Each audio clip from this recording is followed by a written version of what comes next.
foxphlgambler.com right now.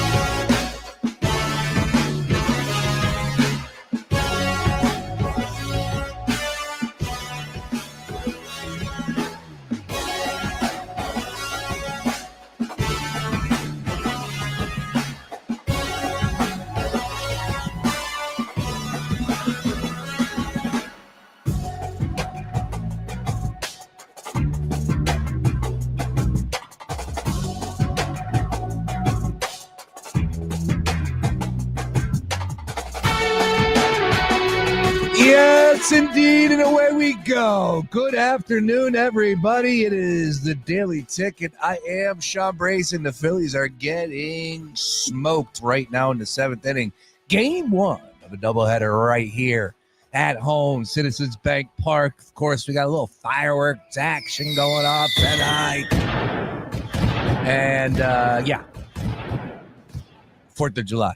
Right around the corner. We are going to have some fun today. I can't wait to get into the 4 o'clock hour with a special guest making his Daily Ticket debut and talk a little bit more about what he's got cooking. And we'll get into all of that a little bit later. Here's the deal, though.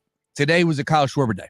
And give me the fireworks again, please. Give me the fireworks again. Because Kyle Schwarber just delivered, bang, bang, with another home run to the right field seats. It is now 6-1. We took Kyle Schwarber 2+ total bases at plus 150 today.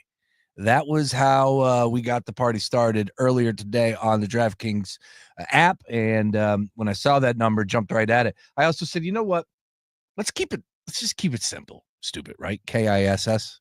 Keep it simple, stupid. Where's the live by, kids? When you're coming up in this great content game of ours, whether you're in the professional business, whether you're in the broadcast industry, if you're making cheese sticks for a living, you're a plumber. Well, I don't know about that. But what I would say is keep it simple, stupid. That's the words to live by. And Kyle Schwarber, I get his numbers. I mean, Schwarber mashes. He's ready to go. He was off against the knuckleballer 2 nights ago. Of course, they were rained out last night. And I just said, why not roll with Kyle Schwarber in back-to-back games? There are worse bets to make. Kyle Schwarber having 8 at-bats, and for him to get you 2 bags, and of course, in each game, let's roll with it. No idea what the nightcap number will be. The home run number was plus 250. I got 2 total bases at plus 150. Yeah, it would have been nice to have that dinger number, but at the end of the day, a win is a win, damn it, and that's how we start things off here on a Daily Ticket Wednesday. A lot going on in the sports world and a lot going on around here in Philadelphia, including some stuff that last week, Natalie Eganoff joined us in studio with Sam Ostry on Thursdays, and we talked about the poop cruise.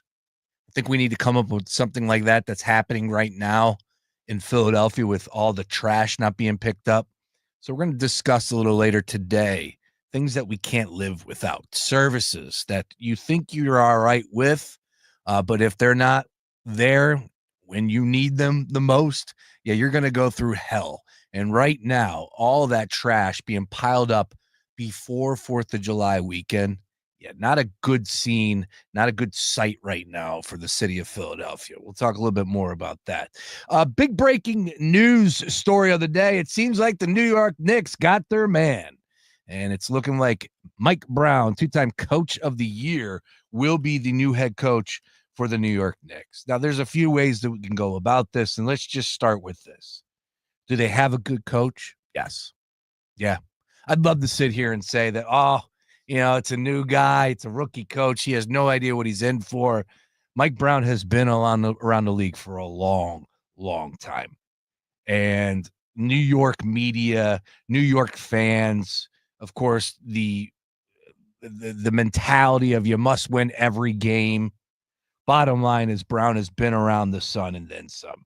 He has a combined record of 454 and 304. He was the head coach of the Cavs, the Lakers, and the Kings. He won his first NBA Coach of the Year honor in 2009, and then won again with the Sacramento Kings in 2023. And if you win Coach of the Year with the Cleveland Cavaliers and the Sacramento Kings, and I know who was there in 2009, that's understood. But the Sacramento Kings, that's saying something about what you bring to the table. Now, there's also a video that has circulated about Mike Brown for a long time, and specifically at his run in Sacramento, which was cut short and to no fault of his own, to be honest with you. That was a bad job by the general manager / ownership group out there in Sacramento to remove him from that spot. I like you said, you just came off a Coach of the Year, and the next thing you were firing him off a tough start. I know that they were 13-18 heading into December, but bottom line is, come on, man, it's the NBA. Play 82, you got to give him a chance. So with Mike Brown, the one thing I remember the most is the video and the way he gets the attention of his players. He seems like a players type of coach. No nonsense, knows what he wants, good X's and O's, but really had the attention of those players out there in Sacramento.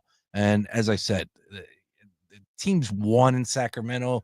Remember, they had the great rivalry with Lakers for all those years with C. Webb and Vlade Divac and Peja Stojakovic and Bibby, and the list goes on. Who was the dude from Kansas? The white, actually, he had a heart problem. What was his name? The big name. It will come to me. But yeah, look, at the end, he was out there in Sacramento and he was able to win. Mike Brown, for me, is about as a slam dunk head coach hire as you can get for the Knicks. But here's the deal that's like rubbing me the wrong way. This wasn't the plan all along, right? Like, they had their eye on Jason Kidd. And I know that we could look at a guy like Mike Brown and say he's a secondary prize, and that's all well and good. But from the ownership's perspective, are they satisfied? And that's where it starts, because Dolan is an absolute madman. And the fact that he did not get his guy, and if Mike Brown comes in and Jason Kidd becomes available, he doesn't get a new contract, Mike Brown could be out next year. It's just a mess of a situation with that owner, and it's not going to change until he is out. I know people wanted to suggest that, he wasn't involved. BS.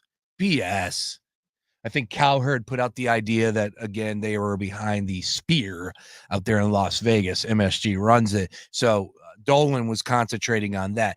I come on, man. If you own the New York Knicks, you eat, sleep, and drink this stuff. You go to every game. You're a part of every decision that's possibly made. You're not going to all of a sudden just give up. Oh, well, you know what? I'm going to let these guys run the show. And then all of a sudden they started winning. He was involved. To what manner, we don't know. And ultimately, he was the one that fired Tibbs as well. So with that being said, that's where it starts for me. It's like, I don't expect this to be a smooth operation due to the fact that the owner is still running the show. With all that being said, the players on this current roster are good enough to win the East next year. We have been saying that the East is wide open. The Knicks could very well win the East next year. I love it, man. It's July 2nd. We're talking about the NBA. They got something going on. Free agency had all of our attention. I know it's kind of a no man's land right now. We got baseball front and center. It's not even, not a lot of people are talking football. I got a couple topics we're going to get into today. Specifically, one will be rookies. We're going to hit on some quarterbacks, underrated, overrated list that came out, which is always fun for July 2nd. Not a lot of football conversation. The NBA has done a great job. They're controlling the scene right now in the end of June, early July, because we're rolling right into summer league and people are talking to me about that. Now, are we saying that the ratings are going to be through the roof? No. But it is interesting from an NBA perspective what they've been able to do. Finals, draft, free agency, summer league. They're running those 2-3 weeks, man. Nice work there on that one. And we're opening up the show today talking about Mike Brown being the new head coach for the New York Knicks. I like Brown. I like the roster. I still don't like that owner. And the issue is, if something goes south, what happens if he starts 13-18? I don't know if you could tell me Mike Brown's job is safe. Dolan's a madman. We'd hope that would not be the case. I'm sure Brown's getting paid a pretty penny. If he does get removed, oh well. But at the end of the day, if you're talking about a team that you want to put your money behind and place a wager on this team to win X, whether it's the Eastern Conference, whether it's the division, whether it's to win the NBA Finals, which I don't think they can just because of how loaded that West is. But the East is wide open. And if you're going to sit there and tell me and talk to me about the Sixers, if they're healthy, the Cavs, the Orlando Magic, the Atlanta Hawks, which we spent a ton of time on yesterday. Sam Ostry actually sold me on the Hawks. Then you have to put the Knicks up there with Jalen Brunson leading the charge because that dude is a dog. Mike Brown, new head coach for the New York Knicks. Again, does it move the needle for you? Does this mean success? Was this the right move? I will revisit a question that was asked when Tibbs got fired. And the big question that I remember we got into during that show was, will the New York Knicks regret firing Tom Thibodeau? And I simply said no. There won't be anything that happens that, and again, even if they start 13-18, you're not going to look at Tom Thibodeau and be frustrated that you fired him as a Knicks fan's perspective, from just an NBA observer. I don't think that would be the case. And the reason why is because of the way that Tibbs ran the team. Those guys played an unbelievable amount of minutes that was not healthy. I know that they made the run, but you saw the tired legs. You saw it for the past 2 seasons. They deserved a ton of credit. But if you're talking about a team that needs to take that next step, and then all of a sudden they get to an ECF, that whole tired leg scenario is not going to work for you. And I didn't think that was going to change. And ultimately, I believe that is what cost Thibodeau's job. He was not going to change his ways. No reason to revisit it. This has been discussed 100 different ways. But he was not going to change his ways. Tibbs is 67, 65. He's up there in age. He wasn't going to all of a sudden say, you know what? I'm going to listen to outside voices or another perspective on how I need to be a successful coach at the NBA level. He's been a pretty damn good head coach. Proved his worth. Made me a believer. But the question that was asked then was, will the New York Knicks regret decision of firing Tom Thibodeau? And I said no then. And of course, with the hire of Mike Brown, there's no way you can tell me that you regret firing Tom Thibodeau. And you didn't even get your guy. Brown's a good coach. You know, we went to the F1 arcade grand opening, and it was the day that Tibbs got fired. And I saw DJ Jazzy Jeff. Oh, by the way, Sam Ostry, the young buck that he is, had no idea who DJ Jazzy Jeff was. I try to school these young guns. I'm here for them. When he said I did not know who DJ Jazzy Jeff. Lord. Yeah, exactly. Kind of hurt me. I said, wait, what? It's a Philadelphia icon. It's one of the greatest DJs of all time right there. Will Smith, Fresh Prince, Jazz. Got thrown out the front door. Used to hit on Hillary. Any of that connecting, Sam? No. But I digress. I asked the DJ Jazzy Jeff what his thoughts were on Tibbs being fired. And he said, I'm a Sixers fan. And I said, yeah, I know. And he said, well, that's your answer. And I said, well, what do you mean? And he's like, I thought with Tibbs, they were never going to win anything. Now, who knows? So that's the question that I'm going to roll out now. With Mike Brown, this improves them, right? This makes the Knicks better because the play on the court is the play on the court.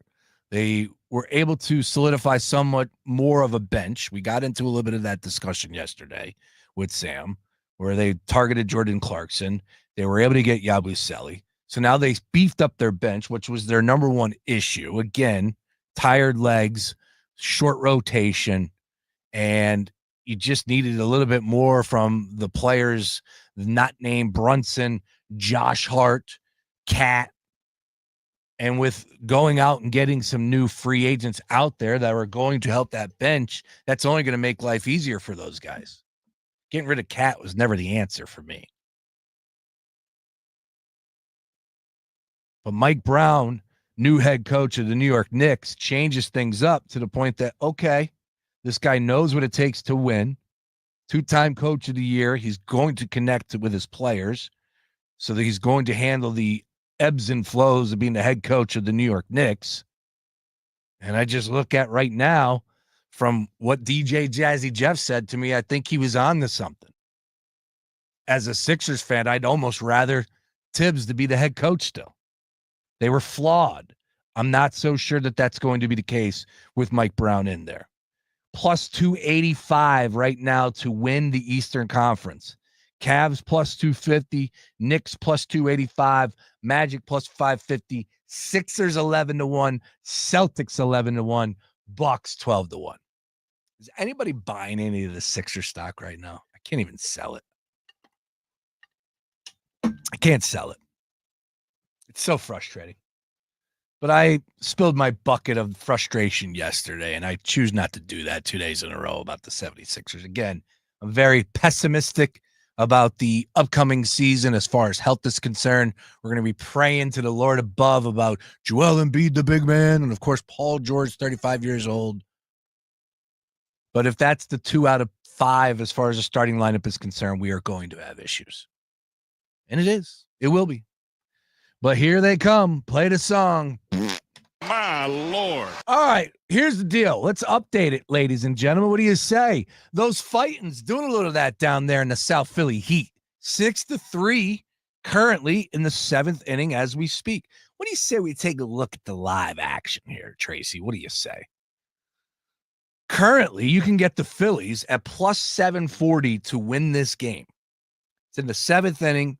Schwarber coming up. I don't remember how many outs there are right now. But I'll tell you what, plus 740, game 1. You got me believing. Nice little penny to sprinkle a little something on. I'm live. I can't enjoy it, so I'm not going to do that here right now. But bottom line is the Phillies are in the 7th inning and back in the running. Of course, they're playing 2 tonight. Do want to get into a real quick thought on Mick Gable as he did not have his stuff today. He ended up going 1 2/3 innings, allowed 2 hits, 5 earned, 5 walks, picked up 3 strikeouts. ERA is now up to 5.04. Lost command, and that was all she wrote. Young gun, it's full of potential, but it was never about Mick Abel. It was about Matt Painter. So Mick Abel continues to do what he's doing. You get him back into AAA. We're going to have the return of Aaron Nola soon. So that's going to be the case. And as I said, Matt Painter needs to make it up to the majors. Like, there's no reason why he needs to pitch in AAA for the remainder of the season. You need to bring him up and get him involved to see what he can do, and ultimately if he can help you out as far as rotation is concerned in September. And, of course, the playoff months are added as well. We'll see what happens, but that's a good problem to have. Again, Kyle Schwarber at the dish, and my guy went yard earlier. That's what I'm talking about. Plus 150 on a 2+ bagger. DraftKings Sportsbook. No doubt about it. And we're going to ride with him again tonight. It was a Kyle Schwarber type of day. It would be great to see him go yard right here, right now. And then I believe Turner is on first base. And I think they have 2 guys on. So that would be a 3-run bomb if that would be the case. I digress. Nighttime coming up, though. We will have game 2. We'll break that one down a little bit more as soon as this one goes final. Dylan Cease and Christopher Sanchez. Actually, it's only 1 runner on. Trey Turner's on first. 2 outs in the bottom of the 7th. And again, Schwarber at the plate. Keep you updated on everything Phillies. Once again, game 2 tonight. Christopher Sanchez on the mound. Dylan Cease. Story for me is about this pitching rotation. One of the best, if not the best, in all of baseball. Sanchez, a huge reason why. 6-2 this season, 2.79 ERA, coming off a terrific, absolutely stupendous month of June. Sanchez had a 1.85 ERA in 5 starts month of June. Most recent outing against the Astros, remember, everybody pitched really well as far as the starters are concerned. Bats, non-existent. He gave up 1 run over 6+ innings last Thursday in a no decision. Struck out 11 in that one. So, again, we will shine the light on the nightcap, Padres and Phillies. I got some numbers on Dylan Cease. So we'll talk a little bit about that as well. Matt Chirico is going to join us at 4 o'clock. This dude has been absolutely on a fire. And he's a member of the Gambler Gang. He has been helping us out, doing a lot behind the scenes. He is a menace with the photography. He is all over the place as far as cameras are concerned, doing some really cool events. And the one that jumped off the page the most was Devontae Smith's softball game. He did it last year. They rolled him back out there again up in the Lehigh Valley. Place was packed. You're talking about some heavy hitters. Ryan Howard was out there. But I can't wait to talk to Matt about Cooper DeJean. This dude's a freak, man. I know people are kind of worried about Cooper DeJean and the award tour that he's been on this offseason and this summer. And I saw pictures, like, he's looking cross-eyed. And my man's 22. He's loving life. He's a Super Bowl champion. Just celebrated his 22nd birthday on Super Bowl Sunday. Pick 6. Like, it's got to be good to be Cooper DeJean, right? It's got to be good to be Cooper DeJean. And he is such a gifted athlete that no matter the sport, this dude is going to excel. He won the home run derby for the softball. He won the 3-point shooting competition for the Eagles down at the Palestra. He can dunk. He can throw down alley-oops. Like, he is the chosen one. He is a white cornerback. Cooper DeJean is the chosen one. I thought long and hard about buying a Cooper DeJean jersey for this upcoming season. I think I'm going to do it. I am 22 years older than this dude. And I'm going to buy that jersey of Cooper DeJean. Yeah. I'm going to rock it. No shame in my game. This dude is incredible to the point that he might be one of the most, listen to what I'm saying. Skilled, gifted, the most athletic player in Philadelphia sports. Look, what else do you need to see? He could do it all. He literally won beer pong. He won the beer pong competition with Jason Kelsey that will be popping out here soon on video near you. You want to talk about the skills, the speed? He returns punts at the NFL level. He's a cornerback at the NFL level. He might be one of the most gifted, most athletic players that we have ever seen in a Philadelphia sports uniform. Don't take my word for it. Just open your eyes. Who else is on that list when it comes to the most athletic players that made you go, whoa, the hell?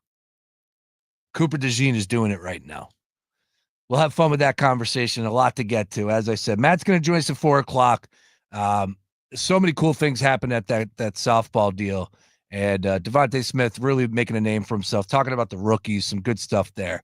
So Matt was behind the scenes and then some, involved with the nighttime before as far as the dinner is concerned. He's going to talk about some of the good players that were hanging out, good stories. He'll be sharing it with us. And, of course, he is a Knicks fan as well. So we're going to have some fun with Matt coming up at 4 o'clock.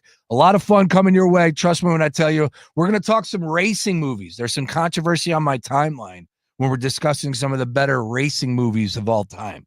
It's a Wednesday. It's July 2nd. We're going to get through it together, people, but we're going to have some fun. All right? My Lord. Yeah, we'll talk some racing movies off of the F1 movie. Rotten Tomatoes. Do people use Rotten Tomatoes? Is that a thing for people? Like, I don't get bogged down. I don't really watch something because it gets a high-level score. You know, I trust my friends like Jansen and Mark Henry Jr. They take this stuff seriously. Like, yeah, they're in on the movie vibe. They're like, yeah, that's a good movie. You should see it. I've been dying to see Sinners. Mark Henry Jr. still won't stop talking about it. Good. I'm fired up to see Sinners. I'm not going to pay $30 to rent it at my house, but I want to see Sinners. controversy on the timeline about F1 the movie and the racing scenes. I will put the racing scenes up against any racing movie ever made. And if you're going to tell me Ferrari and the racing scenes in that movie are even close in the same stratosphere, I'm going to tell you you're out of your mind. Ferrari was a great movie, but we're talking racing scenes. I'll give you some other good racing movies from past, and we'll have some fun with that conversation. Not so fun, the Diddy trial. What the hell's going on there? People are out of their minds. We'll talk a little bit about that. And then some 4th of July discussion. As I said, the 4th of July right around the corner. And some of the questions that you continue to get is, number one, the fireworks. You know, there's negative Nancy's out there where they're like, oh, man, I don't want to hear the fireworks. Do we have to do the fireworks? I love fireworks. I can't get enough of them. I feel you. You know, on a serious note, when we talk about veterans that actually do deal with that stuff, the PTSD, oh, my heart goes out to them. Absolutely understood. Got it. The dogs, I feel you. Got it. But, man, fireworks are great. I love fireworks. I once worked with a guy who hated fireworks, who said it was a waste of money and that people shouldn't spend money on fireworks. Boo-hoo. It's America. It's apple pie, it's burgers, and it's fireworks on 4th of July. But what else? What else we bring into the barbecue? 4th of July must-haves. I got a nice list in front of me. We'll have some fun with that. Again, a lot to discuss, but we're going to slide it over to the NFL on the other side. We'll keep you up to date on everything that's happening in the Phillies right now. Bottom line is this. Phillies are playing 2. We'll let this one play out. Hopefully they can come back here. We will preview game 2, get you set up for some plays there as far as DraftKings is concerned. But on the other side, I want to flip it to the NFL. Got a nice list from CBS Sports on a July 2nd. We call that little alley-oop to Cooper DeJean. That's what that was at the Palestra. Underrated, overrated. You are not going to believe who is on the underrated. Not sure you would agree either. And, yeah, he plays for your favorite team right here in Philadelphia. We'll talk more about that list. It's the Daily Ticket. Matt Chirico going to join me coming up at 4 o'clock. More after this. Our iHeartRadio Music Festival, presented by Capital One, is back in Vegas. T-Mobile Arena. September 19th and 20th, streaming live only on Hulu. 15 artists, 2 nights, 1 stage. Get tickets now at AXS.com.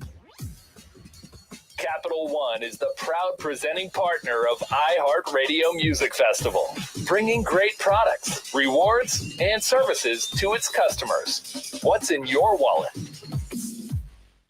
Fox Sports Radio, The Gambler. Now, total traffic for Philadelphia. We're down the Schuylkill eastbound Blue Route to Glavo with a crash in the right lane, then stop and go Montgomery Drive to south, westbound jam Bear to the Vine Expressway and Boulevard to Belmont. 95 northbound heavy Allegheny to Bridge, southbound Jan Cottman to the Betsy Ross. Fire to tell total traffic. This report is sponsored by Dairy Queen. It's cake batter. It's cookie dough. It's the new Superman Cake Batter Cookie Dough Blizzard treat. Now at participating DQ locations for a limited time. Fly in today for this cosmic collision of flavor. And don't miss Superman, only in theaters July 11th. DQ. Happy tastes good. Looking for the perfect outdoor dining experience with a view? Join us at Randall's Restaurant, located in Cherry Hill, New Jersey. Don't miss out on our summer promotions, including the return of Burgers and Brews Night every Tuesday, with delicious chef-crafted burgers paired with a refreshing selection of brews. Our July 4th weekend drink specials to celebrate the holiday, and Wine Fest, coming in late August, with over 100 different tasting selections and live jazz music. More details at randallslegacy.com. That's randallslegacy.com. Take me out to the ball game. Book a stay out of town. Book a spa package and lounge by the pool. Luxury travel, no hassle for you. So I'll book a boutique stay. With a gym and breakfast that's free. And it's 1, 2, 3 clicks away to your perfect Booking.com stay. The right stay can make you a fan of any U.S. city. Booking.com, Booking.yeah. Official accommodation partner of MLB. The following heartwarming yet informative scene is brought to you by Trust and Will. Son, your grandpa and I used to work on this car together, and when I'm gone, I want you to have it. Wow. Thanks, Dad. doesn't count. What you need is a will. Luckily, Trust and Will makes it easy. Designed by attorneys, but customized by you, you can easily create a state-specific, legally valid document that actually counts. Now let's hear this tiger purr, am I right? Start your will at trustandwill.com. Use offer code COUNT for 10% off and make it count. Trust and Will is an online estate planning service. For details, see trustandwill.com. I have heart failure, and being out of breath all the time was just too much. I also have other symptoms like carpal tunnel syndrome and lower back pain, and I thought something's really off. That's why I talked to my cardiologist about ATTR-CM, or transthyretin cardiac amyloidosis. ATTR-CM is a serious heart condition often accompanied by other non-heart-related symptoms. It's a condition that gets worse over time, so starting treatment early is important. Talk to your cardiologist today to see if you have ATTR-CM. Vindamax, tafamidis, is a prescription pill taken once a day to treat adults with ATTR-CM to reduce death and hospitalization for heart problems. Tell your doctor about all your medications, medical conditions, and if you have liver problems or breastfeeding, pregnant, or plan to be. There are no known side effects with Vindamax. For prescribing information, call 1-877-278-9632. Learn more at Vindamax.com. Ask your doctor about ATTR-CM. Sponsored by Pfizer. You've got an app for your music, but what about your favorite morning show, sports team, or live local news and weather? See things start to change. Yep, there's an app for all that too. iHeartRadio. Download the #1 app for radio, the free iHeartRadio app. I can't believe how spotless my floors look after using the Swiffer Power Mop. No more dragging around a heavy mop and messy bucket. Now I get the same deep clean without all the work. Thanks to the powerful solution and scrubbing pad of the Swiffer Power Mop, dirt and grime don't stand a chance, and I don't break a sweat. Mic drop.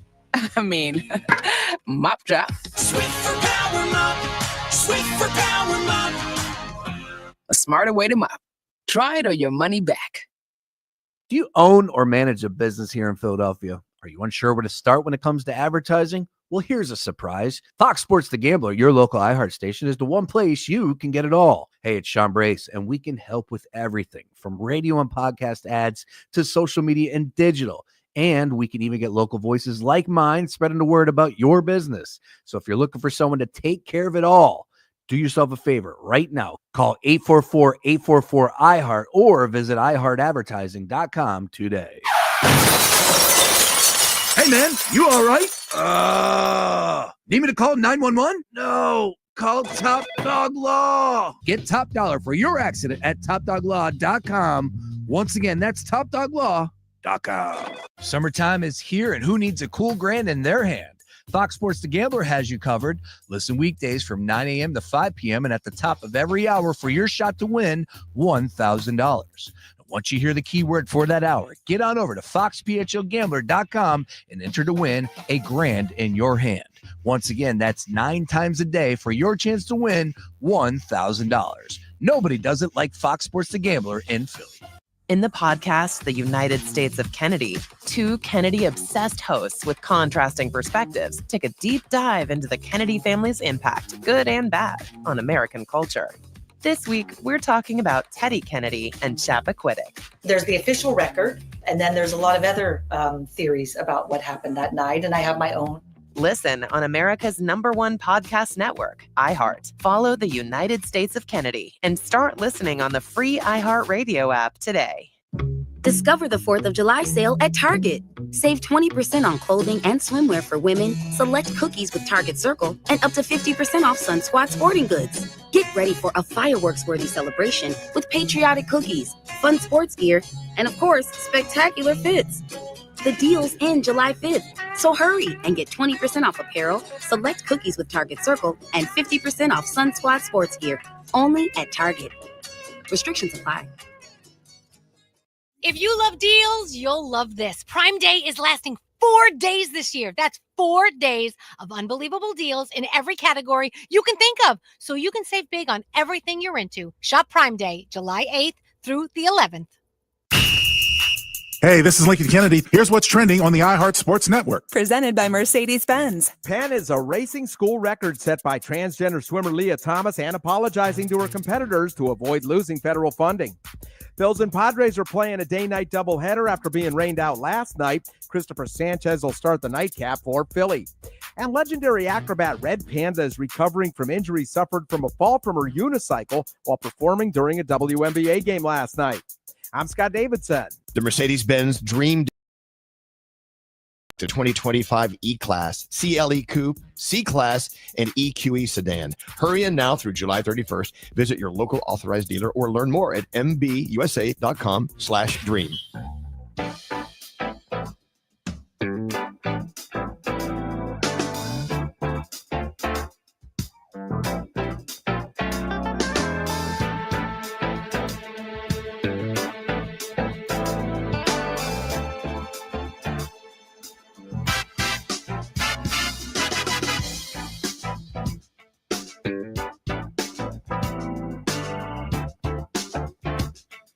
Daily Ticket with you here, having some fun on a Wednesday. 4th of July creeping up. Short week for all of us out there. Stay safe. Can't wait. I'm sliding by Lowe's. Told that story yesterday. Picking up some fireworks today. Got good fireworks at Lowe's, believe it or not. And then hopefully find one of those, because I got one by my house. Everyone's got one of those fireworks stands by the highway. Now, you know, like, I'm not a guy that's looking for fireworks that are trying to show off for the neighborhood. All right. I got a 5-year-old. I have a wife. I have friends that are coming over. At the end of the day, I'm just looking for a little couple oohs and ahs. All right. I'm not trying to steal the shine from Citizens Bank Park. Let's put it that way. So they got these good ones at Lowe's for $5. You go scoop them up, boom, get yourself like, $50 worth to get a couple there. Probably spending like $1.50 on fireworks. Yes. Some might say a waste of money. Me? No, not me. I love 4th of July. I do. All right. So during that timeout right there, you just heard our sports update, and we are front and center here with Penn and what took place with the transgender swimming situation that has been discussed ad nauseum over the past few years. And if you listen to this show, you probably know where I stand on a lot of this stuff to a point. I think everything changes with every category. And that one was, and it's a touchy subject for a lot of people out there, but it's a classic case of extreme on this side, extreme. No, we got to be extreme on this side. Like, that should have never happened. Should have never happened. Women, girls should be competing against girls. But no fault of the transgender swimmers of their own, because at the end of the day, they didn't do anything wrong.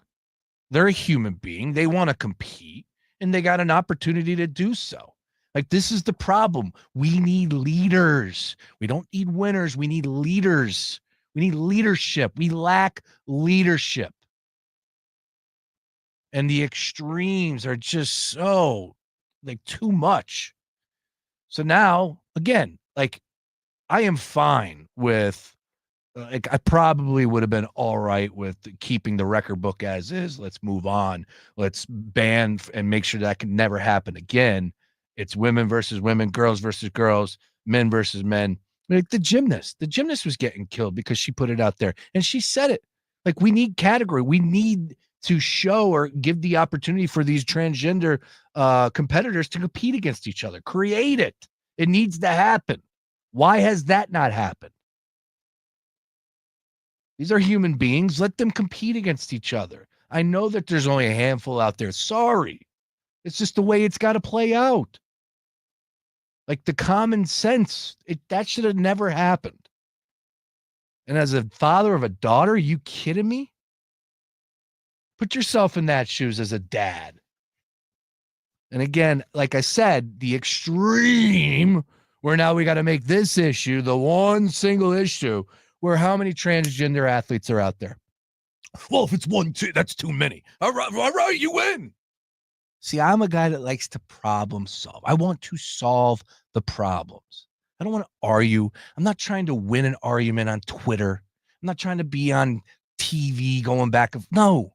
Like, how can we make it fair for everyone? and the extremes are all we focus on. Should have never happened.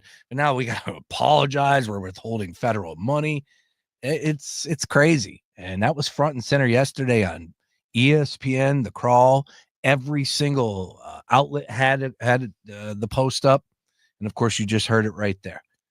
Again, I think if you were to poll 100 Americans, I'm pretty sure 80, 85, 90% would say, look, that can't happen, but we need to do something for the people that are transgenders, for those, so they can fulfill their competitiveness, right? Like, can't we do that? Is that all right? And that's, forgive me, Simone Biles, right? Is that who it was? She tweeted out, she got killed for that. I'm like, no, she's right. She's spot on with what she said. Again, that's not a topic that I really care to talk about, but it was Penn front and center here for us, and you just heard what he had to say. I would rather spend more time on Red Panda and even the greats. If there's one thing that I could tell the kids out there, even the greats, the best of the best, have off nights. And Red Panda, she fell off of her bike at the halftime show yesterday at the WNBA Commissioner's Cup. And she's up there, man. It's a 7-foot tall unicycle. Some people were speculating that she might be out for a little while with a broken wrist. It could have been. Now, I don't know what the latest is. We're not trying to make light of it, because here's something that floored me about Red Panda. Red Panda's been doing this for a long time. Red Panda has been performing at halftimes since the 90s. She's a fourth-generation Chinese acrobat.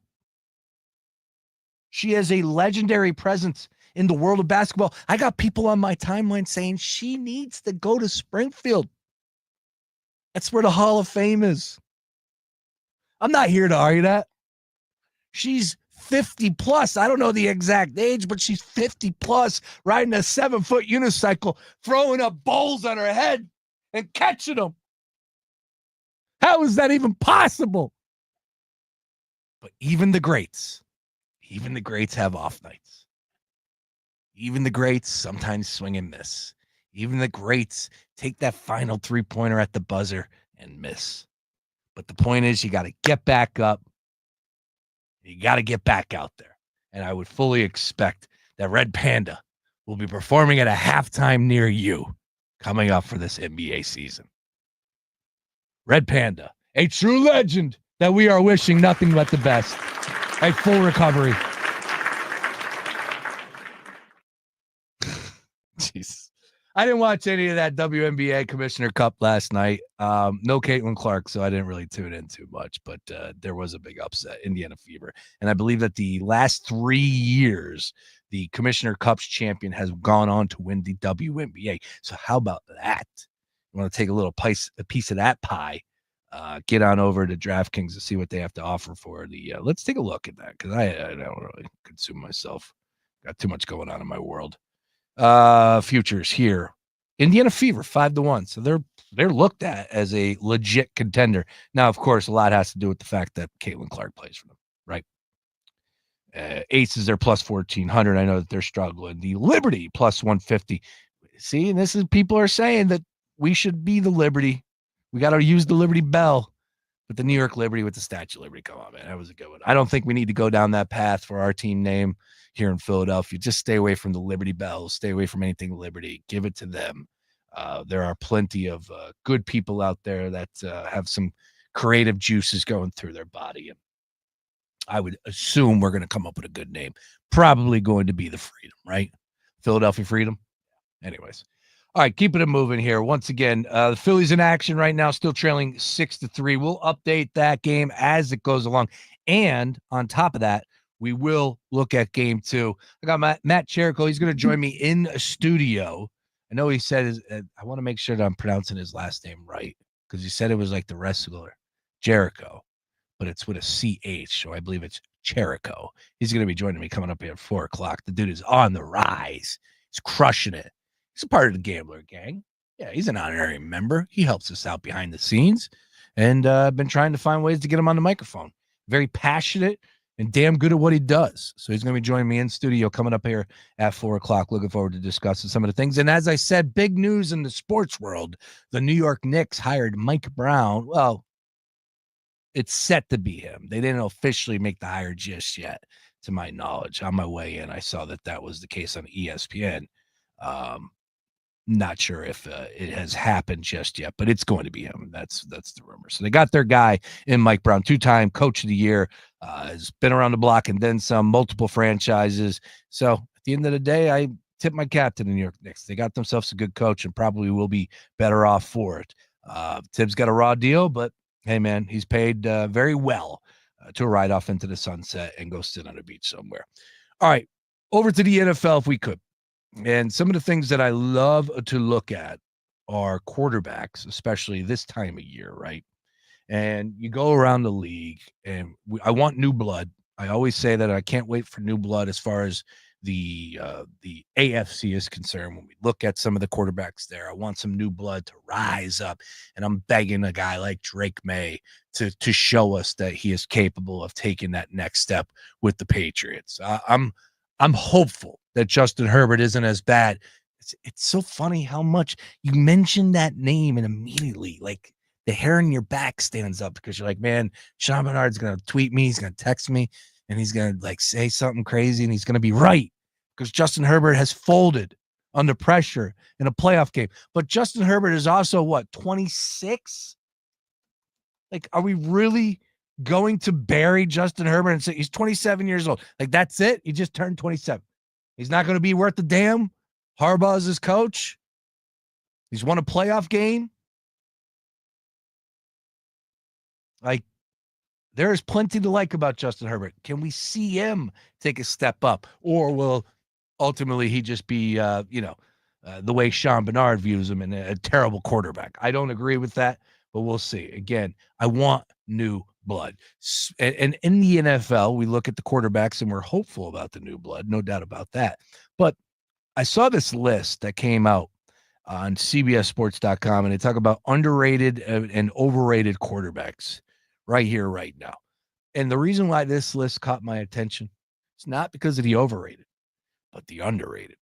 Is it possible that the reigning Super Bowl MVP, a man who has been to 2 Super Bowls in his short time as a starting quarterback here in Philadelphia, is it possible that Jalen Hurts is underrated? Well, that's the case that they make here at CBS Sports, and I applaud them. You know, we get carried away when we want to start talking about Jalen Hurts on the same level of Mahomes and Lamar Jackson, right? Like, those guys are just incredible with what they're able to do. Josh Allen.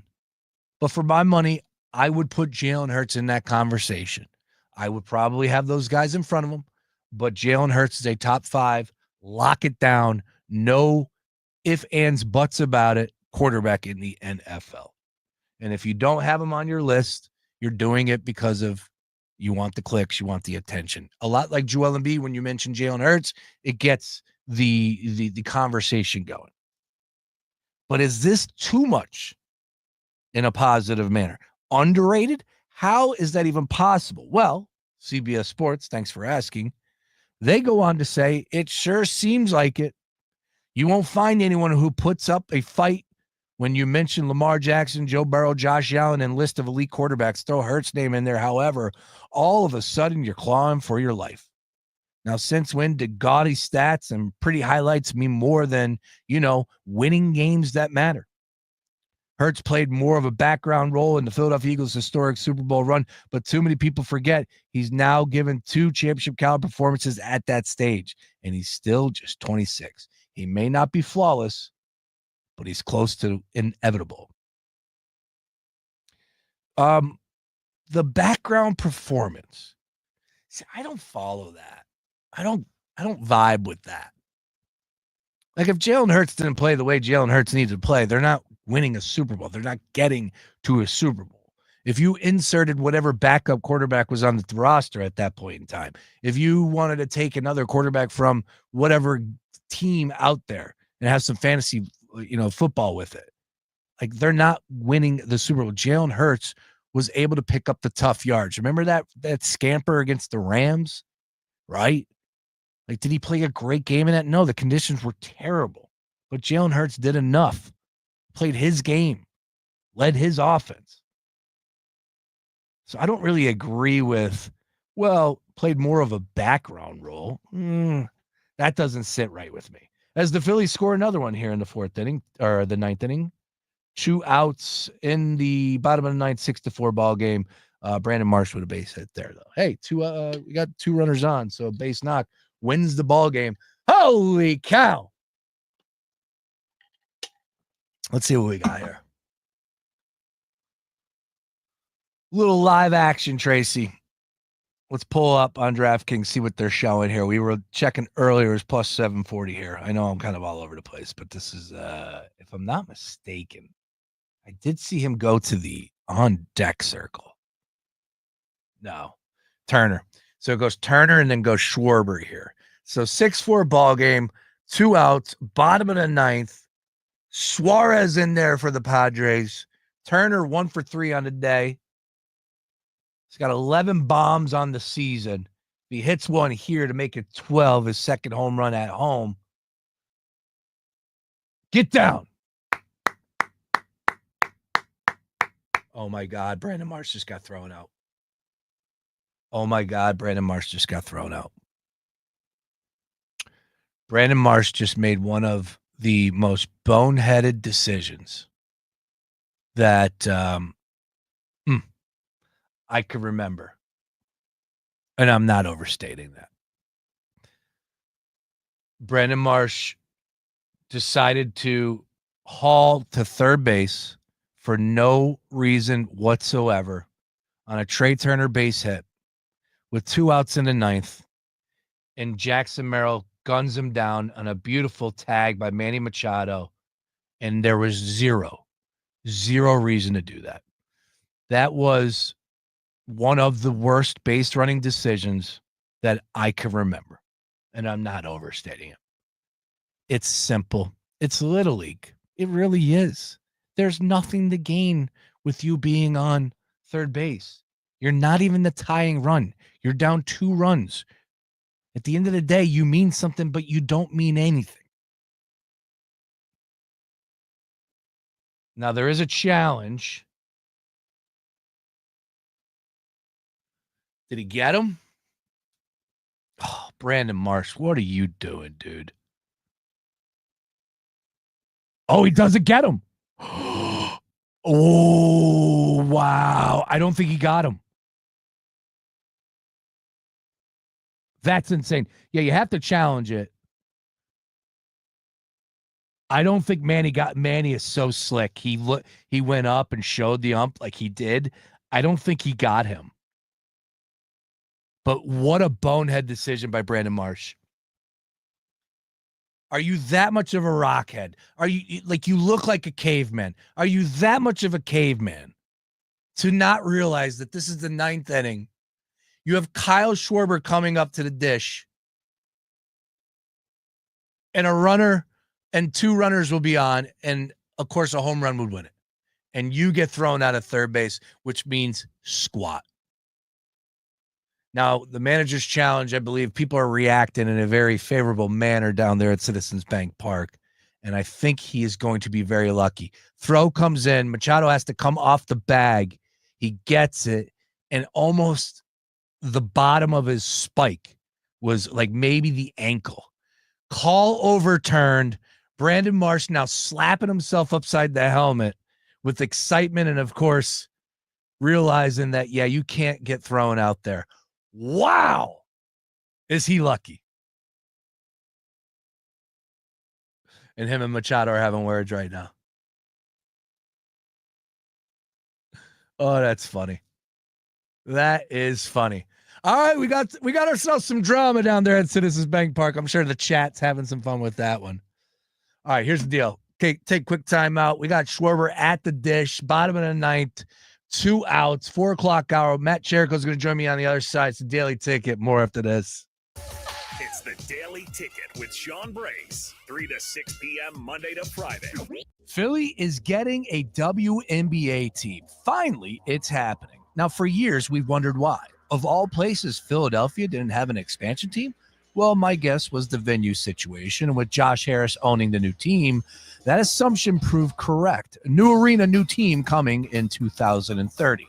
Look, the WNBA isn't for everyone, and that's fine. I'm a huge soccer supporter. Guess what? Not everyone is. I work for the Philadelphia Wings lacrosse team. Indoor lacrosse doesn't exactly move the needle for some. But here's the thing. Unless you actually give it a chance, your opinion doesn't really matter to me. Go to a Union or a Wings game, and I guarantee you'll want to come back for more. And I have a funny feeling this WNBA team will be no different. If you can wager on it, we're talking about it right here on The Gambler. Station, baby.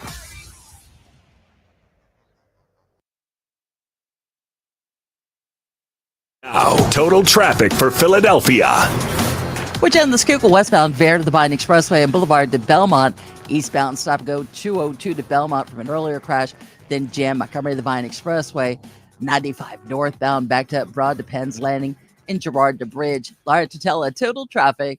This report is sponsored by the local Ream Pro partners at thereamteam.com. Ream rhymes with dream, team, ice cream. But even though it doesn't rhyme with cool, it's the name to remember when you want it. Chill out with a high-efficiency AC system from Ream, RHEEM. Find your Ream Pro partner at thereamteam.com. The last thing anyone wants is to leave behind confusion, stress, or worse, family conflict. That's why estate planning isn't just for the wealthy. It's for families like mine, and probably like yours. With Trust and Will, I created my estate plan in minutes, from naming guardians for my kids to putting our house in a trust to avoid probate. Fast, affordable, and way easier than I thought. Every plan is designed by estate planning attorneys and customized for your state. Plans start at just $199 and include essentials like healthcare directives and power of attorney. With Trust and Will's bank-level security and built-in privacy protections, your personal information and your wishes stay safe. Whether you're newly married, raising kids, caring for aging parents, or just want peace of mind, Trust and Will makes it easy to protect what matters most. Go to trustandwill.com, use code RADIO at checkout, and save 20% on your personalized plan. Because there's no better time to protect the people you love. Trust and Will is an online estate planning service. See website for details. When I was in Iraq, our convoy was hit. It was bad. After I came home, I could still hear booms and see tracer fire. Makes it hard to be a good mom. As America's veterans face challenges, DAV is there. I'm Naomi Mathis, Air Force veteran. With the right support, more veterans can reach victories, great and small. With help from DAV, I was able to begin to heal. DAV provides a lifetime of support to veterans of every generation, helping more than 1 million veterans each year. Today, I'm part of DAV. We're veterans helping veterans to get the benefits they've earned. And I give my veterans my all. But there's more to be done and more victories to be won. My victory is being able to be here for my children. Naomi Mathis, thank you for your service. May your victories inspire many more. Support more victories for veterans. Go to DAV.org.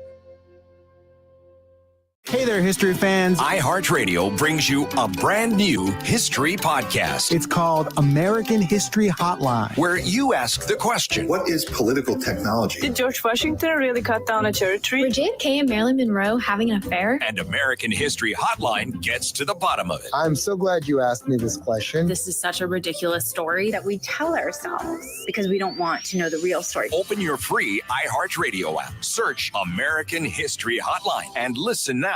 Number 1 on your car radio preset and the new and improved iHeartRadio app. WDAS and WD273D Philadelphia is Fox Sports Radio, The Gambler. Now, your chance to win $1,000. Just enter this nationwide keyword on our website. Pay. That's pay. Enter it now. FoxPHLGambler.com. Once again, FoxPHLGambler.com right now. You know what this is? Here's Sean Brace on the Daily Ticket. Daily Ticket on Fox Sports Radio, The Gambler. Let's go. Yes, indeed. You bet your ass. And we are back. Daily Ticket with you here on a Wednesday, 4th of July, right around the corner. Short week. Love it. Absolutely love it. You know what else I love? Daily Ticket debuts and when great friends roll through. An honorary member of the Gambler Gang, a man who is absolutely on the rise, people. This guy is heading to the bigs, not stopping at single, double, triple A, right to the pros. Matt Chirico joining us right now, live in studio. Matt, great to have you. How you doing today, sir? Man, Sean, I appreciate you having me. First off, I have to give a shout out to, some mutuals that we wouldn't be here without, and that's Mike Powers and that's Sean Bernard and Nick Curcio. So shout out to those guys because they're the team. They're the guys behind the scenes that sometimes don't get too much credit, but they deserve all the love as well. So shout out to those guys for making it happen. I'm feeling good, man. This past month. Yeah.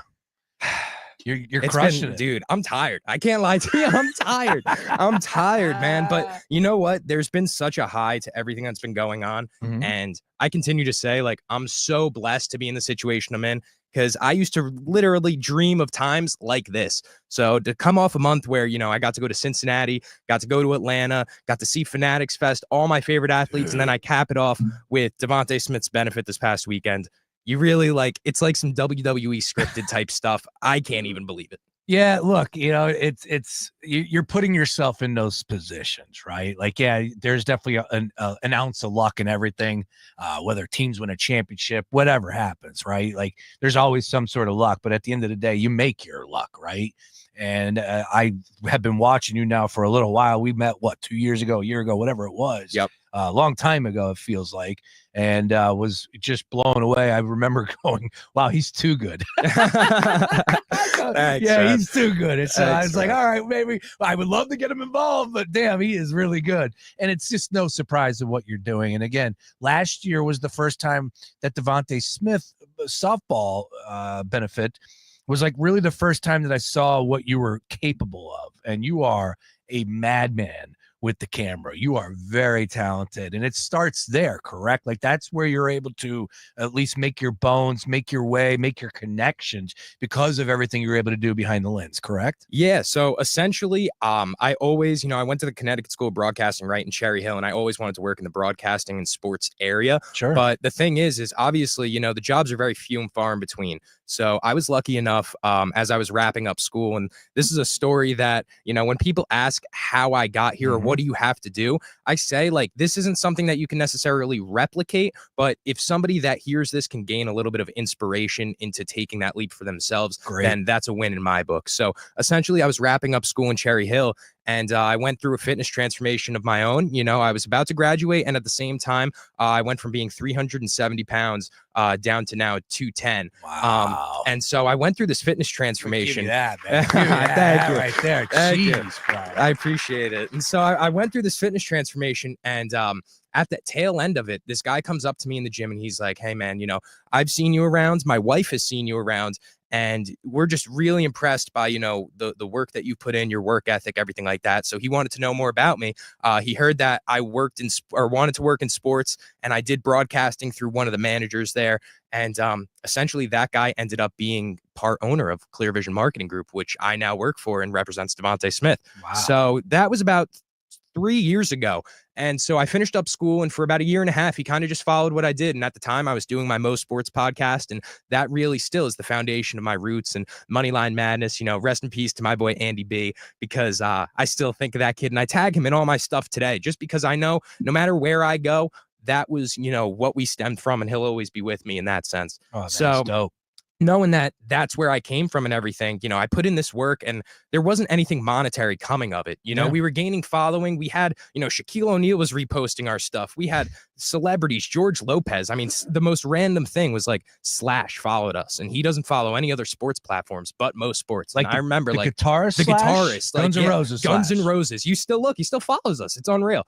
He doesn't keep up with sports at all, but he dropped Most Sports a follow one day, and that was okay, we got something here. Yeah. So, I kept the ball rolling and just tried to stay as consistent as possible. And even though there wasn't anything monetary coming of it, I mean, I remember, going through relationships at the time, and it's just like, this is your hobby. Why are you putting so much work into it? And it's because I saw a light at the end of the tunnel that not many people really could see. I didn't know what that light would be, but I did see that this was something that I loved to do, and I wanted to try and make the most out of it at the time. Well said. So after a year and a half, almost 2 years, this guy, I'll give him a shout out to my man, Dean. He came to me and said, hey man, like, I see the hustle, I see the grind, and I want to invest in you. We're going to bring you into the company. We're going to extend this production branch of Clear Vision, and you're going to come and, cover the athletes. And on top of that, we're going to go and extend our own business, me and him, into the media production space. And honestly, like we were saying, that's primarily where I get my bones from. There's so many ways to skin a sheep when it comes to social media content, but I've found such a niche within my marketing realm. And that's where things take off over there. Now, when it comes to Clear Vision, last year was my first year shooting the athletes. I got to experience the first one was Mac Wilson's rooftop party in Atlanta. And big shout out to Mac, because he didn't have to fly me out. That's coming out of his pocket. And he brought me out and he covered me the entire weekend. And he showed me the support that I never expected to get from a professional athlete, especially being new in the space. Yeah. I had just gotten this cinema grade camera, this big investment, and the pressure was on. Now, the thing that I had no doubt about was that I was going to put in the work. I was going to put in the time. Sure. That was never a doubt. It was my impatience that it came down to. I wanted to be great off the bat, So when I did these first few events last year and I didn't necessarily see the product the way I wanted it to be, it frustrated me. But I took the entire off season, and that's why a lot of people will now look at this past month and see a lot of what I've done and all the interactions. We have almost a million interactions on Instagram right now on my personal profile, which is, something I never really expected. But people will look at that and think it just happens. And the thing is that I stayed, editing batches of photos night after night. I mean, on the Stuff road, we don't know. we were on trips, and, a lot of those things didn't come out good. It came with those, like, you have to sharpen the sword before it really becomes effective. And I like that. I finally found my rhythm, found my style in this past off season. And this summer, it has allowed me to, take my talents to the next level. And I'm lucky enough to be able to utilize the network I have around me and just elevate myself with that. And you're young, dude. How old are you? I'm 25. Yeah, you're leaps and bounds where I was at 25, where everybody is at 25. Come on, man. Like, you are absolutely crushing. You got the vision. But let me just say this. Like, that's all well and good, bought the camera. But it does come back to what you said. You put the work in. Like, your videos are different. Your style is different than everything that I see on my timeline. And thank you. That's where it starts and ends. Like, your stuff pops. And I've said this now for a little while, and this is great, because this is what I wanted this conversation to be around. Like, almost to the point that, like, yeah, if somebody was listening out there that is trying to come up, trying to figure out what they can do to make a difference in the space for them to stand out. Yep. I knew that you would be someone. Trust me, if somebody hit me up, I'd be like, you need to go check him out. And another guy would be Sheffield Shuffler too, is another guy that's Absolutely. out there grinding and just has his way and continues to grow every single day. That platform is incredible. Same thing as yours, but like your stuff pops, and now more than ever, that is so important. Like, when I came up many years ago, it was about, hey man, like, how can I help? I'll empty a garbage can, whatever. Like, none of that no. Now that will always be there. Don't get me wrong. You got to have the right attitude. But at the end of the day, it's like, what can you help make this platform grow? Right? Definitely. We all got to put our vision together. We all know what needs to be done. Content is king. What can you do to help? And I have been saying the same stuff for 10, 15 years on radio. I have been having the same type of opinions for 10, 15 years on radio. But it's one thing when I put the video out 5 years ago, where it was just like a little cut of a video, bing, bang, boom, maybe a couple snips, whatever. And then now you put a little bit of effort, a little work, a little bit of this, bells and whistles. And next thing you know, that piece of content goes even further than what you would imagine. And it's the same, at the end of the day, it's the same thing that's coming out of my mouth. Yep. It's the same opinion about the Phillies, about the Eagles, about the 76ers. Of course, tailor-made to that season's team, but I'm not a guy that's going to flip my, I'm not one of these hot takers that just gives you an opinion one day and then the next day it's like it didn't exist. No, like, I'm consistent. But when it comes to things that want to go, and again, I'm going to use the word viral in a very loose sense, it's all about how sharp and you can make it pop on that timeline, and that's what you're really good at, man. Thank you. And I think that stems from, what I did with most sports. And we started off, we were doing our podcasting, but one thing that we really prided ourselves in as well was that we were posting viral clips. Like Bleacher Report posts viral clips. They'll post those graphics, the 2-slide carousels. But the thing is that me, Corey, Leonard, these guys, we were studying the game of social media really before it was popular to this extent, truthfully. So we were behind the scenes knowing these little intricacies of Instagram, of Twitter, of TikTok, and that allowed us to really gain an advantage. And truthfully, I still use those types of tools in my content today. And one thing that I would say, if you're putting out content and you're trying to stay consistent, is that you need to be putting it out the right way, the correct way, because you could be firing off videos and they could be great videos, but if you're not tailoring them to your specific audience and you're not catering them to a specific niche and demographic of consumer, then you're ultimately wasting your time because you're just firing off videos into the void. Oh, I love it. Matt's in studio with us here. Mandatory follow if you don't already. He's got the 0 at the end of his last name. I like that. It's all one word. Matt Chirico, CHIRIC0. Was there really already a Matt Chirico taken? Like, was that what the? Oh, do you want to hear the story? So there's actually a videographer, photographer in New York City named Matt Chirico. Yeah. So, okay. That's great. No. So I shot this guy, this DJ. He's a famous Argentinian DJ, Hernan Cantaneo. And I shot a yacht party and an after party for him at the Brooklyn Mirage. And so we go from the yacht party and I tell him, I'm like, hey, I need my pass to get in the DJ booth and behind the stage so I can shoot your content. And he's like, all right, I'm going to link you up with this person, whatever. I give this person a call and I'm like, hey, it's Matt Chirico.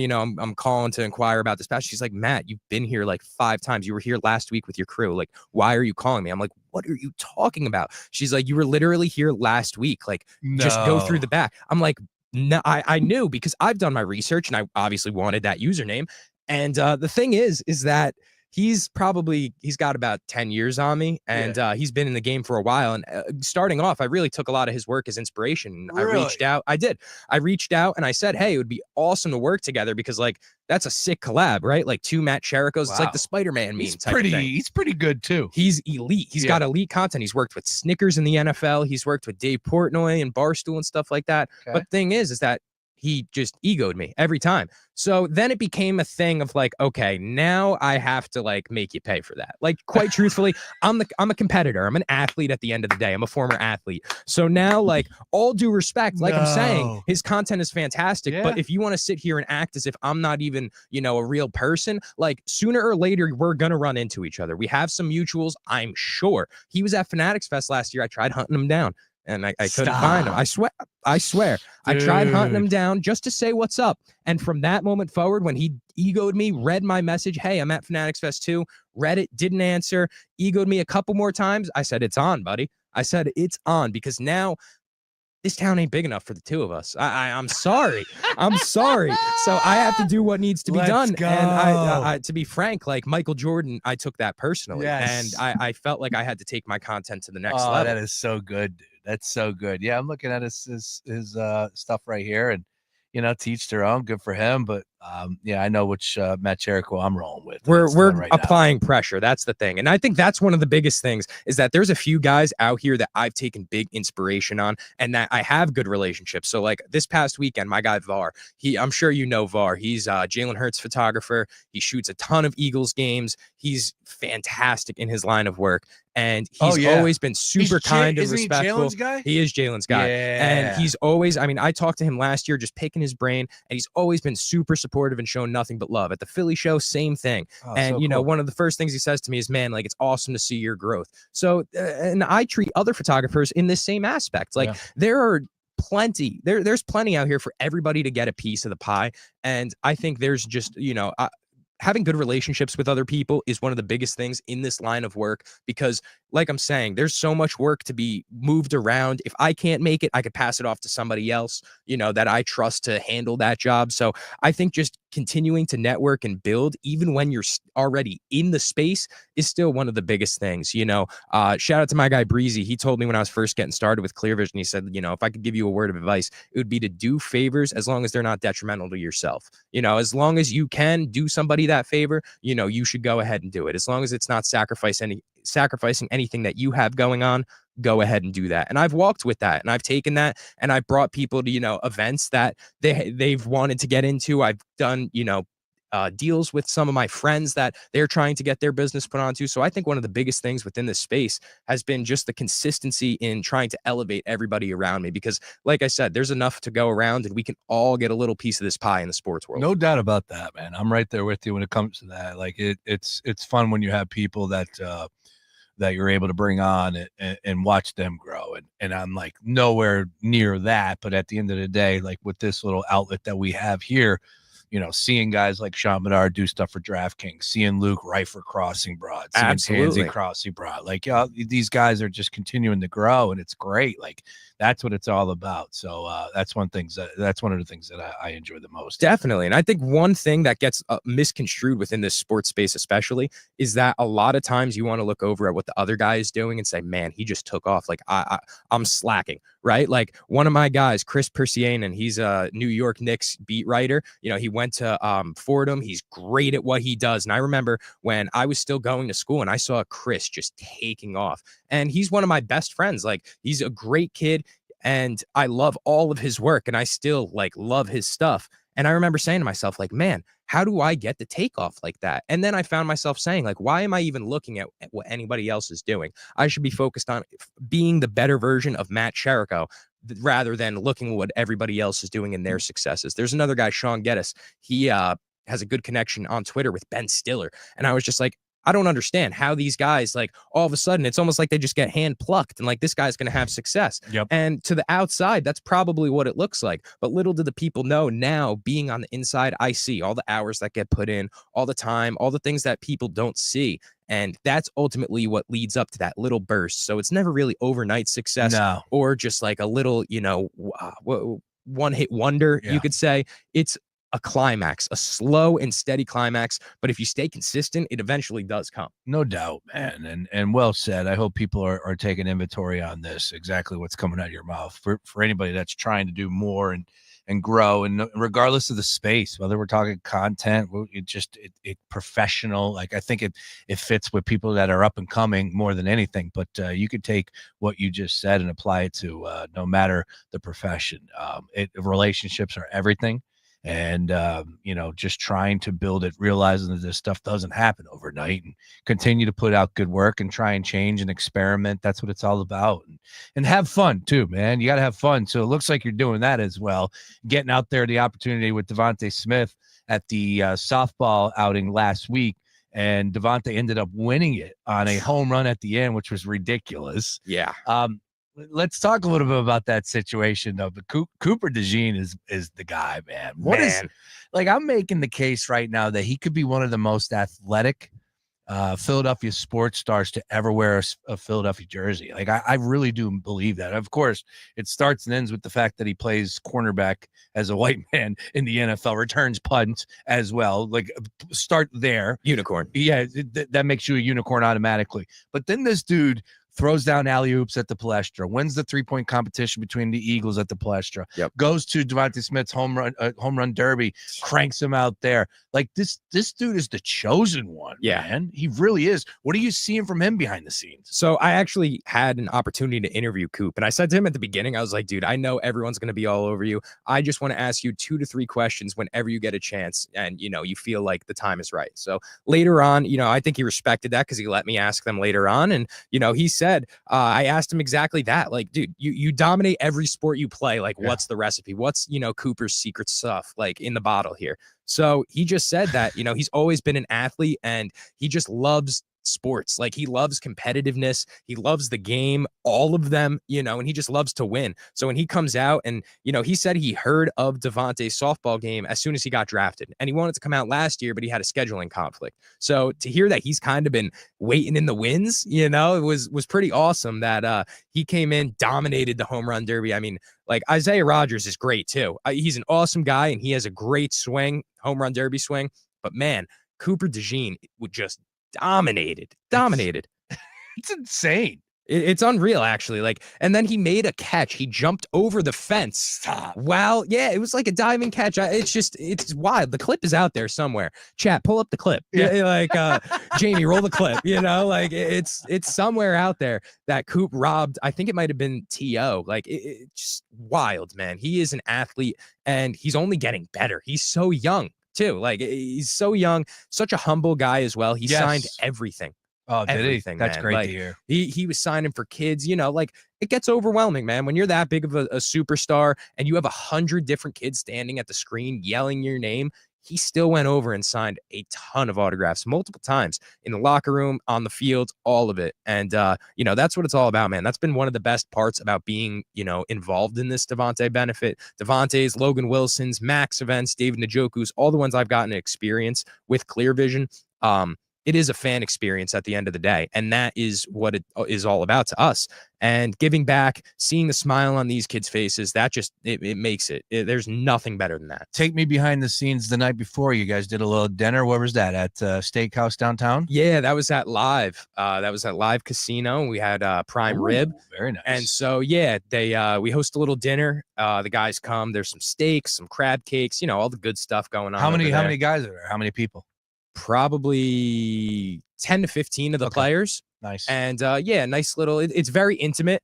The sponsors, they share a nice little dinner. Devontae's family. It's always a great time getting to see all of them and getting to really document like those kind of special moments for his family. Everybody being in one place probably as a professional athlete isn't the easiest thing. Sure. So when you have everybody dressed up nice for a nice dinner, it's really special to be able to document that for them. And shout out to his fiance Maya, because she reposted the pictures and they're about to hit like 2,000 likes. So they've just been going crazy, and it is one of my favorite pictures that we have on there.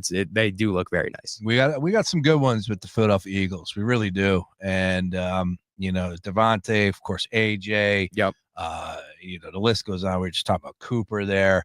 And then the king of them all is Jalen, and he's not going anywhere. And I know he's kind of in his own world, which is great because I love that, appreciate that. He's got a very Jordan vibe to him right now. Definitely. And like you said, he's got his own photographer, but he's got his own style.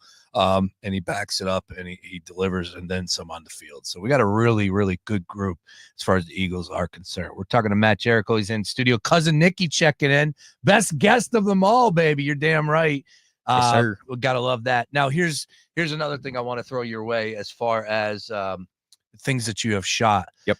You were at both Fanatics Fest? Both. Yeah. Last year was really special, and this year was even better. It was special last year because I feel like there wasn't that many people. Like, it was kind of unknown, right? Like, nobody really knew what it was going to be. And then to hear like exactly what it was afterwards, it was like, man, I would have went to that. I know so many people that came up to me and were like, dude, if I knew exactly that Lil Wayne, Tom Brady, Travis Scott, Lil Baby, all these guys were going to be there, I would have went. So last year was sick. This year definitely was even better, man. I would say. Yeah, I had more access this year too. I knew what I was doing. And honestly, as cool as it was to see the athletes, the biggest part that I went was for the networking purposes.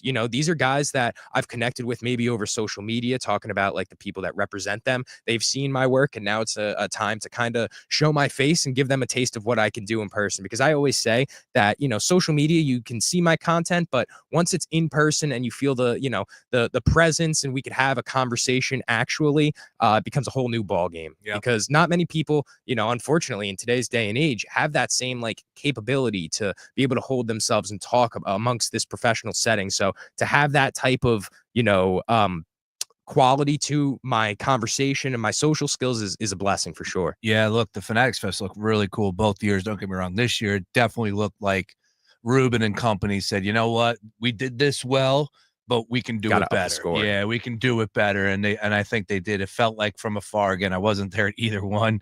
I did talk to people that were at both. Felt like organization was a little bit better this time, and that's understood, right? I mean, you're going to make errors in the first time, no matter what you do, even if you're as great as Michael Rubin and Fanatics are. Bottom line is things are going to change, and you're going to improve on it, and I feel like they did that and then some. The access, as you pointed out, you got a picture with Livy Dunn, man. Oh, so I listen. You let me just say, dude, you know how many people would have signed up and given their left leg for that opportunity? Well, truthfully, I'm not like, I just started making TikToks to post my Fanatics Fest content. Nice. Like I haven't been posting on personally like TikTok at all. So like Livy Dunn isn't like the otherworldly type of figure that she is to a lot of people, but exactly that was the reason why I had to grab that photo.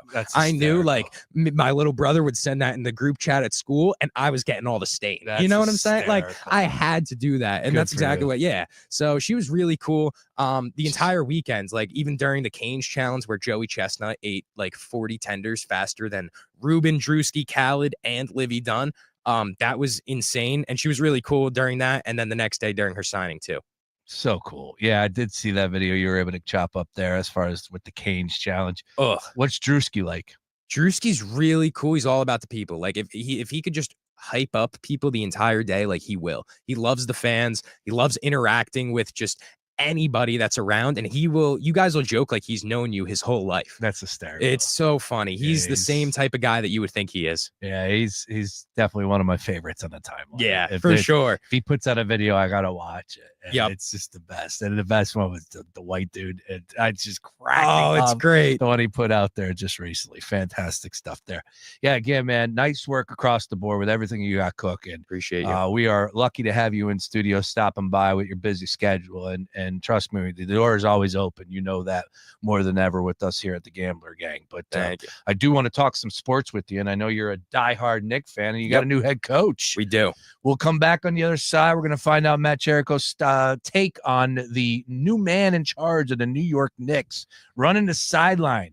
Apparently, it's going to be Mike Brown. It's not official just yet, but he did interview twice, so where smoke, there's fire. And I think it's a pretty damn good hire. We'll find out what Matt has to say on the other side. A lot to do. Oh, by the way, Phillies ended up losing game 1, 6-4. All right, they roll on game 2 coming up. We'll take a look at some of those numbers and see if we can have a winning bet or two.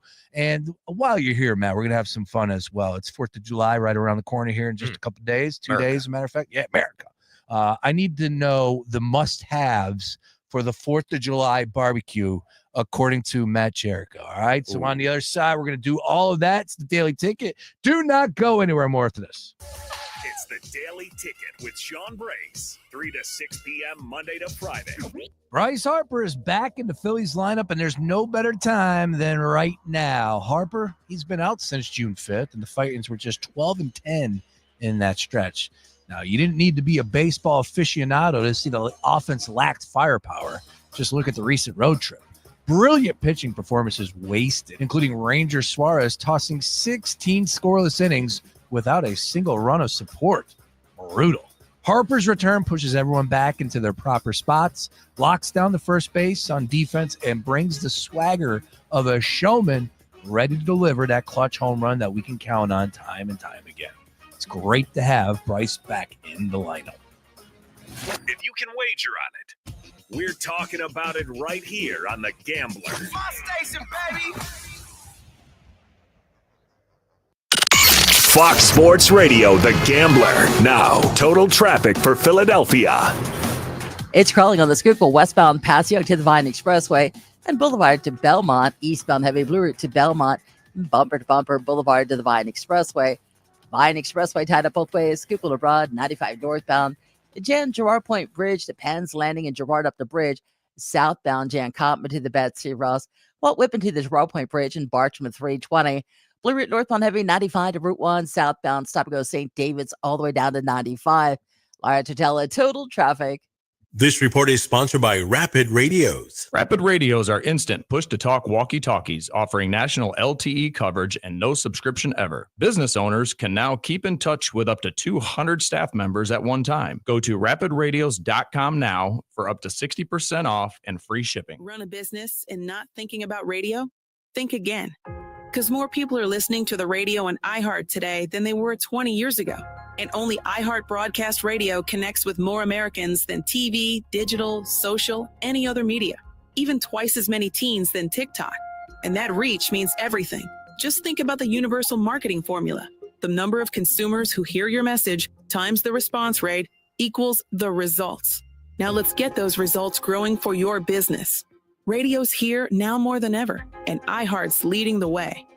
Think radio can help your business? Think iHeart. Streaming, podcasting, and radio, where the reach is real. Let us show you at iHeartAdvertising.com. That's iHeartAdvertising.com. Or call 844-844-iHeart. One more time, just call 844-844-iHeart and get radio working for you. You see what I see, love? Our grandson splashing his mom with a cannonball? You. Having heart failure is hard enough, but now you're having trouble opening the sunscreen. Carpal tunnel acting up again? Yep, and there are my stomach issues. And how tired I am. I could use a nap. Let's take a dip, and then we're calling your cardiologist to see what's going on, okay?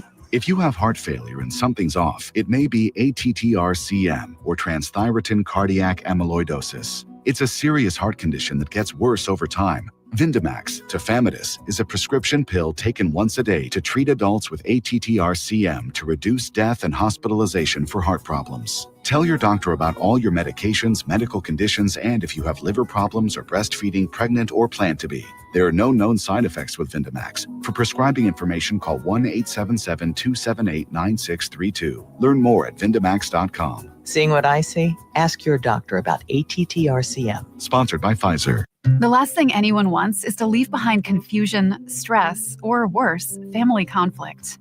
That's why estate planning isn't just for the wealthy. It's for families like mine, and probably like yours. With Trust and Will, I created my estate plan in minutes, from naming guardians for my kids to putting our house in a trust to avoid probate. Fast, affordable, and way easier than I thought. Every plan is designed by estate planning attorneys and customized for your state. Plans start at just $199 and include essentials like healthcare directives and power of attorney. With Trust and Will's bank-level security and built-in privacy protections, your personal information and your wishes stay safe. Whether you're newly married, raising kids, caring for aging parents, or just want peace of mind, Trust and Will makes it easy to protect what matters most. Go to trustandwill.com, use code RADIO at checkout, and save 20% on your personalized plan. Because there's no better time to protect the people you love. Trust and Will is an online estate planning service. See website for details. When you're hiring, have you ever felt like you're missing out on meeting great candidates? Well, they're not hard to find when you go to ZipRecruiter. ZipRecruiter helps 10 million people with their job search every day. People who are actively looking for jobs like yours. So it's easy to find the right person fast. 4 out of 5 employers who post on ZipRecruiter get a quality candidate within the first day. Try ZipRecruiter for free at ZipRecruiter.com/free. That's ZipRecruiter.com/free. Hey, man, you all right? Need me to call 911? No. Call Top Dog Law. Get top dollar for your accident at topdoglaw.com. Once again, that's topdoglaw.com.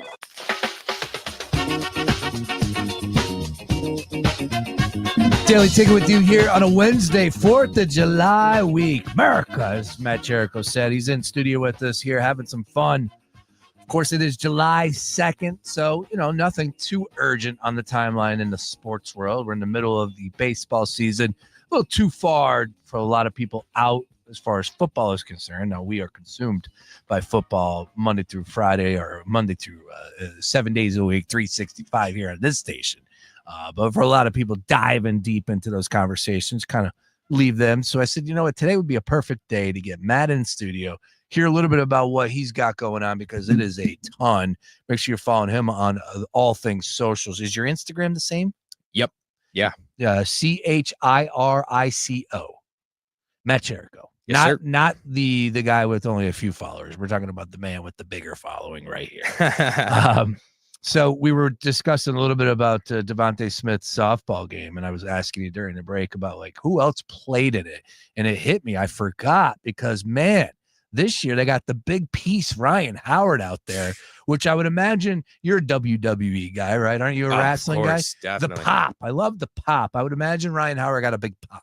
It was incredible. Actually, I have never, so I shouldn't say never seen, but it's up there. It's like him and BG. There aren't many guys that get that big of an ovation. It's Jalen, it's BG, Ryan Howard, a GOAT. a cemented Philadelphia legend, and he was awesome, man. Just an incredibly down-to-earth guy. And one of the first things I said to him was, Ryan, I've always been a big fan, and I live down in Toms River. So right over about 10, 15 minutes from my house is the Lakewood Blue Claws Stadium. So when I was growing up, when Ryan was going through his rehabilitation, me and my friends would go to Blue Claws and we would see this MLB guy. I mean, him, Cole Hamels, like Jimmy Rollins at times, Utley would come through. These are guys that, all of a sudden the stadium would be packed out when you'd get one of those big dogs walking through. Always. And so one of my best buddies, his name's Jagger. We grew up together, literally elementary school sandbox type of thing. And his parents brought me to my first MLB game at Citizens Bank Park. And we also went to a bunch of those Lakewood Blue Claws games. And I got a signature from Ryan Howard at one of them. And I remember he was signing, and he wasn't signing too much that night. But I said, everyone's like, Ryan. And I said, Ryan, will you please sign my hat? And he looks at the big crowd. He goes, who said please? And because I said please, Ryan Howard signed it was the 4th of July hat. So it was the white with the red, white, and blue logo. It was incredible. I still have it in my room. It's definitely getting old, but I still have it. I told him that story and he loved it. And then I told him about my friend Jagger, and Jagger is stationed. He is in Okinawa, and right now he is actually in Sydney, Australia in the Marines. So thank you, Jag, for your service. We love and appreciate you, my brother. We miss you over here. And I told Ryan about, my buddy and how diehard of a Phillies fan he was. And Ryan had to grab my phone and he had to make him a quick video and just thank him for his service, thank him for being a Phillies fan, and said basically what you and Sean Bernard have been saying for a little bit. It's not always easy as a Phillies fan. There's some up and downs, but he thanked him for his fandom. And he even dropped a, love you, appreciate you at the end. So, like you said, the big piece, just being the big piece, man. Like you gotta love the guy. Good people, man. It's always more fun when you get like at the end of the day, we care about the scoreboard, no doubt about it, but it's even better when you get good people in seriously there, right? And especially where you're at behind the scenes, it makes your life easier when you approach somebody that is just being peppered with requests and they're still like just pleasant to deal with. So absolutely, that's pretty cool. Most of the birds, awesome guys. Again, winning a Super Bowl will do that to you though. Yep, definitely. Right, definitely. We'll see what happens though, man. Great stuff there, Matt. Speaking of fandom, let's talk about the New York Knicks, because a perfect day to have you in here. Yeah. This is the big story of the sports world right now. It seems like Mike Brown will be the next coach for the New York Knicks. Of course, he was the two-time coach of the year. Yep. 09 and 23 with the Cavs and the Kings. Like right then and there, you're like, damn, dude, you were coach of the year with the Cavs and the Kings. Of course, with the Cavs, he had LeBron, so that made life a little easier. But Sacramento was a huge, huge deal and a big success. And then he ended up getting canned the following season due to a sluggish start. So a little raw deal, but got paid well. He moves on and he gets an opportunity to coach the New York Knicks. I will just ask you this. Like, when they fired Tibbs, what were you saying? Were you like just completely blown away? Were you upset? Were you frustrated? Do you think he got a raw deal? Where were you at there? Let's start with the Tom Thibodeau decision to remove him as head coach of the Knicks after having the most successful season in quite some time as far as the Knicks are concerned. Yeah, I mean, Tibbs has been a pivotal piece for the Knicks. I mean, he got us out the mud. He gave this franchise an identity, and he gave them something to finally fall back on and say, hey, like, we actually have something here. And I think that is exactly what they got out of him. But the thing is that when you get to these high leverage games against coaches like Rick Carlisle, I mean, even in his first year, if you want to go back to the COVID season, losing to the Atlanta Hawks, I mean, it was kind of inexcusable, some of the coaching decisions that he made, some of the rotations that he puts out there. So I definitely looked at it from a lens of, I don't think, and I didn't think that we could ever really win an NBA championship with Tom Thibodeau at the helm. Now, did he surprise me in the run that we made this year? Definitely. And even against Boston, like he had some great rotations in that series against the Pistons as well. But the thing is that when it comes down to it, the issue was always Tibbs getting exposed. So the ceiling was only so high with this Knicks team as long as you have Tibbs controlling them.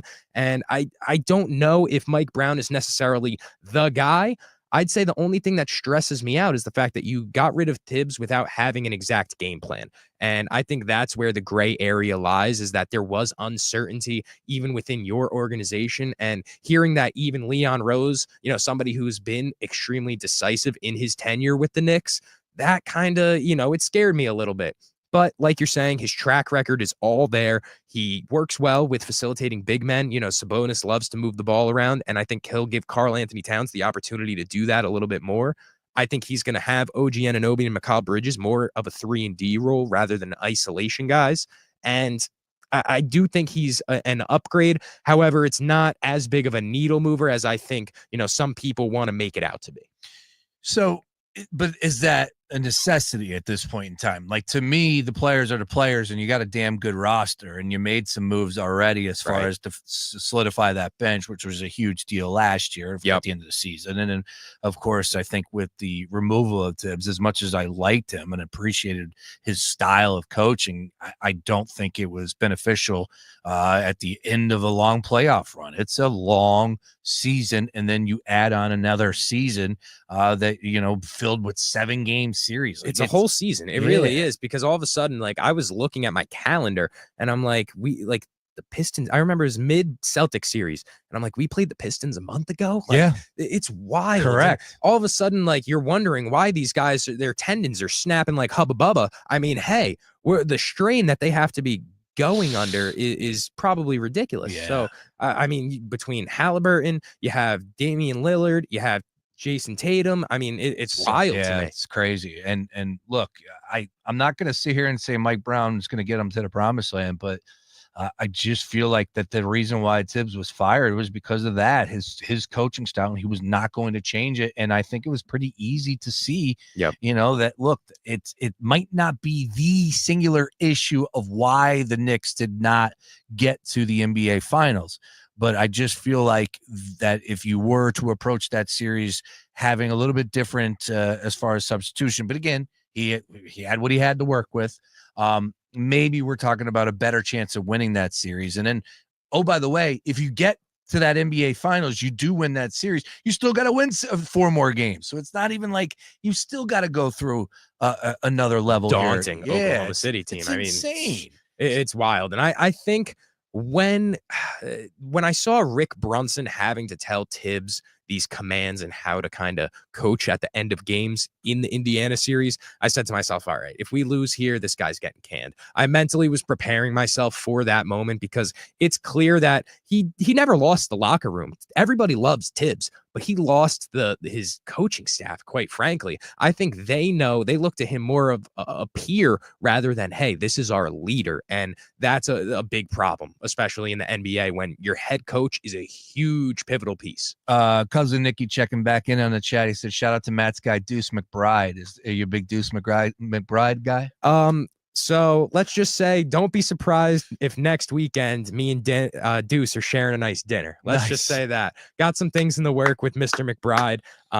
Shout out to his team. He just came out with a children's book, and he has a signing next week. So yeah, hoping to be over there working with Deuce and the guys. And I love Deuce coming out of college. West Virginia, I always loved Deuce. His brand of basketball is just awesome to me. He's gritty, hard-nosed defense, and he's a bucket offensively. He's going to shoot the ball. He's athletic, and I think he brings a lot to the table. And I'm really excited for him under Mike Brown to see what happens, because I think that's going to create a lot more offense for guys like Deuce and especially Karl Anthony Towns as well. Yeah, see that, and look, the talent is there, and that's what it comes back to. Right there, to me, and this East is wide open. I know we are a long ways away from this season starting again, but ultimately, I just feel like the Knicks are in a really good spot to take advantage of everything that's happening right now. Did you see who they're interested in?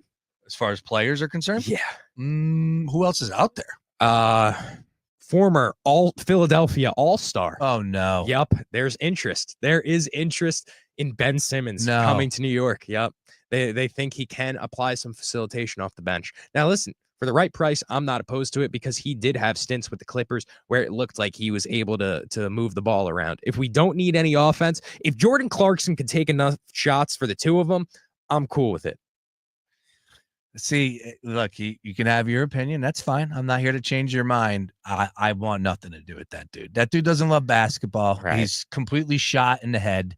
And that's where the issue is, right? Like, he has the skills that, we would dream of. Right. But when it comes to grind time in the middle of the game, there's just a lock and he can't get past that. And he did have moments with the Clippers. You're right about that. But the issue is then what if there are games where, okay, he finds his role and then it comes to, crunch time and you can't have, he's a liability on the floor. So now you're getting used to playing with him and now it's the playoffs and he's a liability. I mean, that dude, he's just, look, he's able to get the minimum. He's going to come at a cheap price. Congratulations to him on his generational wealth. That's it. That's really what he's there for. He's getting his bag, and he's going home. Got his bag. He's got his bag. Yeah. Oh yeah, he's well paid. Yeah. I think now. I mean, I really can't see it because he doesn't fit the identity of what the Knicks really have. So I mean, even when they acquired OG Anunoby, when they acquired Mikal Bridges, it was like, okay, it's clear what they're trying to do. They're getting these guys that play hard defense, good on the perimeter, and are also great volume shooters. And I mean, you're not having any of those qualities with Benjamin Simmons. The issue would be for me is that, like, I am all about a general manager, whether it's the Hawks, the Knicks, the Clippers, the T-Wolves, whatever it is.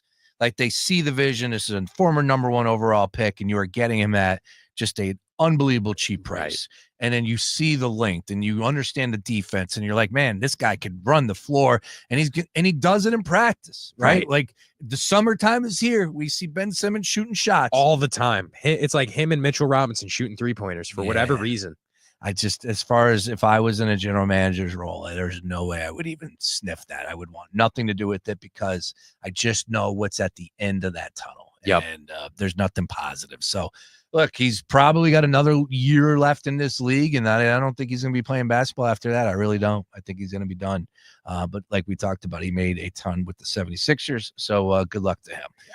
Again, Mike Brown, though, a lot to like, and it comes back to, like, okay, they made a decision to fire Thibodeau. They wanted Jason Kidd. That's fine. Understood. And Kidd didn't bite. Kidd's going to stay in Dallas. Pretty good spot there.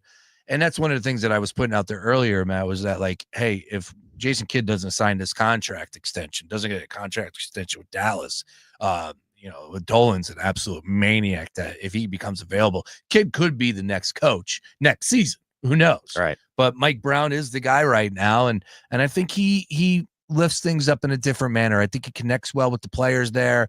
And if I was a Knicks fan, I'd be excited. I really would be. It's a new vision, and this team is good enough, currently built to do some big things in the East and beyond, and to get to an NBA Finals. It's very funny that you mentioned, you think it's a good fit, because I'm not sure if you're familiar with the Zodiac GM on Twitter. No, I'm not. And this guy, he dissects analyzing team and athlete synergy through zodiac signs. So the Knicks acquiring Mike Brown, who's a Pisces, the synergy rating is A+. And his reasoning is Mike Brown is an outstanding addition to an already strong synergy team.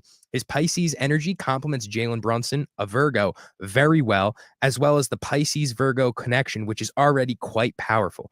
Additionally, the core of the Knicks aligns perfectly with Brown's energy. He brings passion, ambition, and adaptability backed by a wealth of coaching experience and knowledge of the game.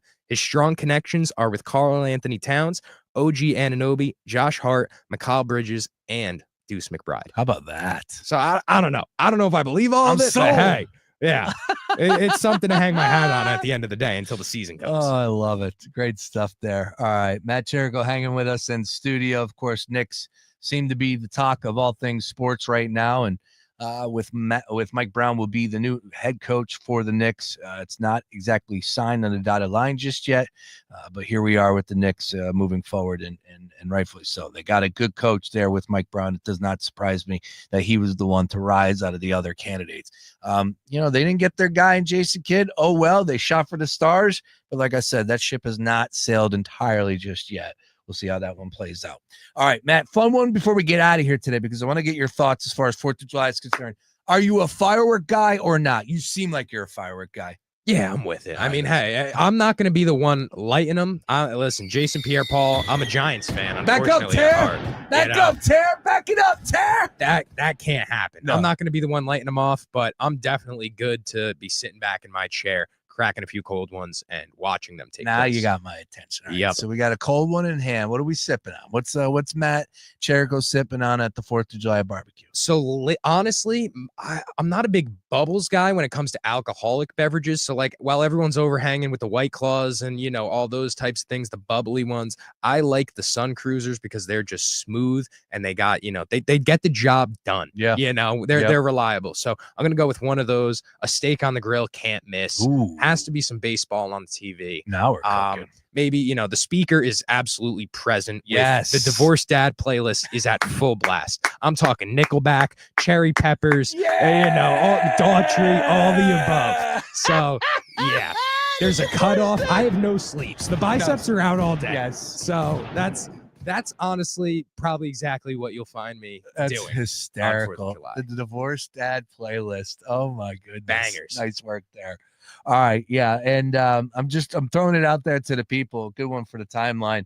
What do you bring into the 4th of July barbecue? You know, like I'm an older gentleman. I got a 5-year-old. So we got to entertain the kids. Right. Got to entertain the kids, Matt. There's always kids. There's always people with kids. They're bringing them. That's good. Come one, come all. So you have to have some fun accessories. You got to have some toys. Here's what I tell you. Just purchased it a couple weeks ago. This thing's a hit. I bring it everywhere I go. It's a bubble machine. Oh, man. Bubble machine. Wow. Survey says 0. Nobody put it on the board, but still, I am. I'm telling you right now, the bubble machine. You're bringing that. $20 bringing on that back. Amazon.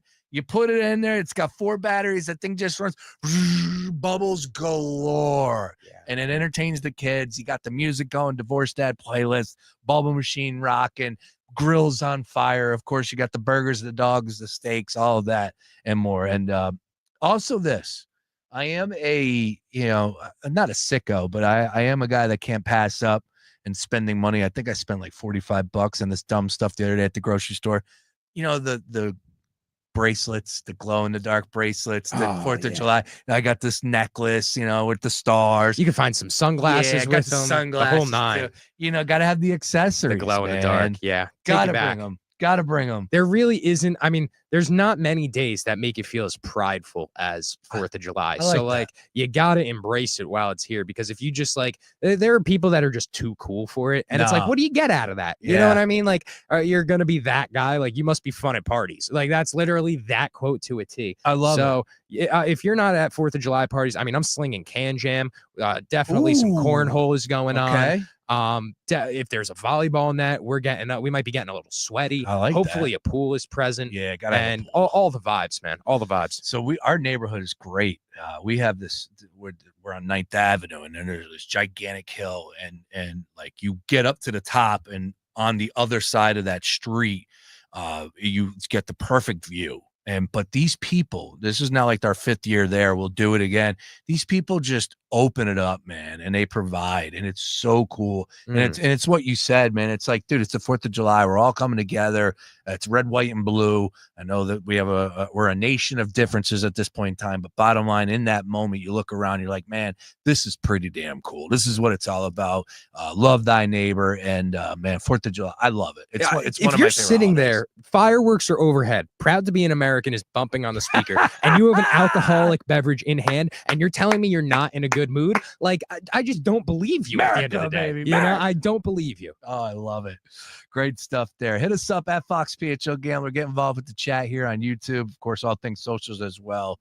Matt Chirico, of course, and I having some fun. 4th of July barbecue. What are you bringing? Activities, the games, the food, the booze. We want to hear it all. 4th of July barbecue. And of course, we're always looking for the new ideas. Like I said, nobody's bringing the bubble machine, but Sean is. I'm bringing the bubbles. Damn it. I know that's going to get clipped. You don't have to reinvent the wheel. No. But if you're bringing some spice in, I definitely am curious to hear what it is. I love it. All right, 5 o'clock hour on the other side. We're going to stick around for a little bit. We'll talk a little bit about the Phillies game 2 coming up here. Of course, they went down in game 1, 6-4. Christopher Sanchez, here he comes to save the day and to get that series victory against the San Diego Padres. We'll break that game down a little bit more, get you caught up with everything that's happening in the sports world. Oh, by the way, at 5:30, Football is King with Ryan Beef Coyle and Nick McClay. That's coming your way. 6 o'clock, swing it and ding it. Don't touch that dial. Keep it locked right here to the Gambler. Summertime is here, and who needs a cool grand in their hand? Fox Sports The Gambler has you covered. Listen weekdays from 9 a.m. to 5 p.m. and at the top of every hour for your shot to win $1,000. Once you hear the keyword for that hour, get on over to foxphlgambler.com and enter to win $1,000 in your hand. Once again, that's 9 times a day for your chance to win $1,000. Nobody does it like Fox Sports The Gambler in Philly. Looking for sun protection that actually works and feels great? Wear SPF by PGA Pro Justin Thomas has you covered, both on and off the course. Dermatologist tested and sweat resistant, it's broad spectrum SPF that won't mess up your swing or your skin. From the first tee to everyday life, Wear SPF is a high-performance skincare collection that helps you protect yourself like the pros. It's par for the course. Shop now at wearspf.com and stay sun safe all year long. That's wearspf.com. Take me out to the ball game. Book a stay out of town. Book a spa package and lounge by the pool. The kids agree that this trip really rules. So we'll book an apartment with space for the whole family. And it's 1, 2, 3 clicks away to your perfect Booking.com stay. The right stay can make you a fan of any U.S. city. Booking.com, Booking.yeah. Official accommodation partner of MLB. Looking for the perfect outdoor dining experience with a view? Join us at Randall's Restaurant, located in Cherry Hill, New Jersey. Don't miss out on our summer promotions, including the return of Burgers and Brews Night every Tuesday, with delicious chef-crafted burgers paired with a refreshing selection of brews. Our July 4th weekend drink specials to celebrate the holiday, and Wine Fest, coming in late August, with over 100 different tasting selections and live jazz music. More details at randallslegacy.com. That's randallslegacy.com. Your one stop for advertising? Call 844-844-IHEART.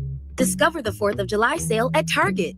Save 20% on clothing and swimwear for women, select cookies with Target Circle, and up to 50% off Sun Squad sporting goods. Get ready for a fireworks-worthy celebration with patriotic cookies, fun sports gear, and of course, spectacular fits. The deal's end July 5th, so hurry and get 20% off apparel, select cookies with Target Circle, and 50% off Sun Squad sports gear, only at Target. Restrictions apply. Remember when you had a guy, someone who could fix anything? They're still out there at Batteries Plus with their quick solutions and expert advice on batteries, key fobs, and phone repair. Batteries Plus will have you in and out and on your way in no time. Batteries Plus, the experts in charge. I'm 6 ABC Action News meteorologist Brittany Boyer with your latest forecast. Our skies are clearing out as we continue through this evening, but we still have plenty of humidity out there. Temperatures are in the upper 60s to around 70 in Philadelphia. It stays humid on Thursday, temperatures approaching 90 degrees, and keep an eye to the sky later in the afternoon and evening as we could have a few scattered thunderstorms producing downpours and locally strong winds. This report is sponsored by Rapid Radios. Rapid Radios are instant push-to-talk walkie-talkies offering national LTE coverage and no subscription ever. Perfect for instant contact with an aging parent. For a limited time, go to rapidradios.com and you'll get an extra 60% off, free UPS shipping, and add code RADIO for an extra 5% off. Fox Sports Radio, The Gambler. Now, total traffic for Philadelphia. Traffic is stacked up on the Blue Route northbound 95 to Route 1.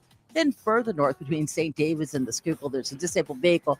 The right lane is blocked. Southbound Jan St. David's down to 95. 95 northbound and Jan approaching the Cross Rob Point Bridge. The Penn's Landing and Girard up the bridge. Southbound Jan Cottman to the Betsy Ross. And Walt Whitman to the Girard Point Bridge and Bartram to 320.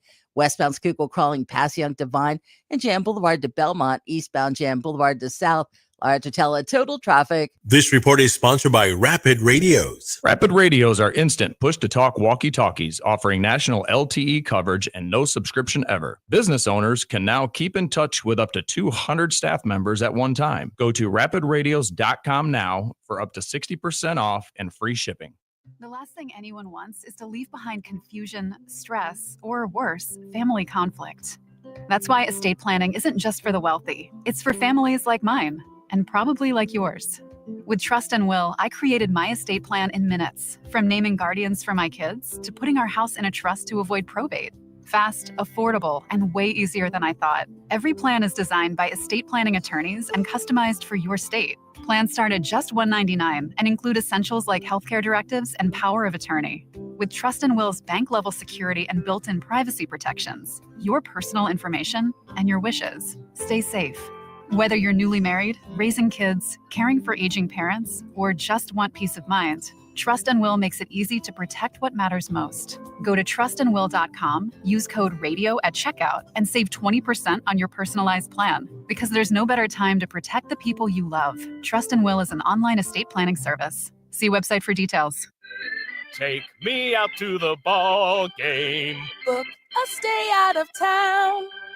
Book a spa package and lounge by the pool. Luxury travel, no hassle for you. So I'll book a boutique stay. With a gym and breakfast that's free. And it's 1, 2, 3 clicks away to your perfect Booking.com stay. The right stay can make you a fan of any U.S. city. Booking.com, Booking.yeah. Official accommodation partner of MLB. When you're hiring, have you ever felt like you're missing out on meeting great candidates? Well, they're not hard to find when you go to ZipRecruiter. ZipRecruiter helps 10 million people with their job search every day. People who are actively looking for jobs like yours. So it's easy to find the right person fast. 4 out of 5 employers who post on ZipRecruiter get a quality candidate within the first day. Try ZipRecruiter for free at ZipRecruiter.com/free. That's ZipRecruiter.com/free. When I was in Iraq, our convoy was hit. It was bad. After I came home, I could still hear booms and see tracer fire. Makes it hard to be a good mom. As America's veterans face challenges, DAV is there. I'm Naomi Mathis, Air Force veteran. With the right support, more veterans can reach victories, great and small. With help from DAV, I was able to begin to heal. DAV provides a lifetime of support to veterans of every generation, helping more than 1 million veterans each year. Today, I'm part of DAV. We're veterans helping veterans to get the benefits they've earned. And I give my veterans my all. But there's more to be done and more victories to be won. My victory is being able to be here for my children. Naomi Mathis, thank you for your service. May your victories inspire many more. Support more victories for veterans. Go to DAV.org. Hey there, history fans. iHeartRadio brings you a brand new history podcast. It's called American History Hotline, where you ask the question, what is political technology? Did George Washington really cut down a cherry tree? Were JFK and Marilyn Monroe having an affair? And American History Hotline gets to the bottom of it. I'm so glad you asked me this question. This is such a ridiculous story that we tell ourselves because we don't want to know the real story. Open your free iHeartRadio app. Search American History Hotline and listen now. Number 1 on your car radio preset and the new and improved iHeartRadio app. WDAS and WD273D Philadelphia now is Fox Sports Radio. Your chance to win $1,000. Just enter this nationwide keyword on our website. Grand. That's grand. Enter it now. FoxPHLGambler.com. Once again, FoxPHLGambler.com right now.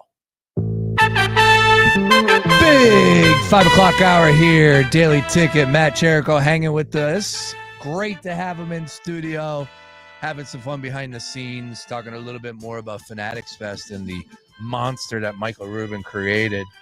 And I said, Matt, you need to get the invite to the white party, man. So keep our eyes on that one. The big white party, which Michael Rubin throws. I saw a...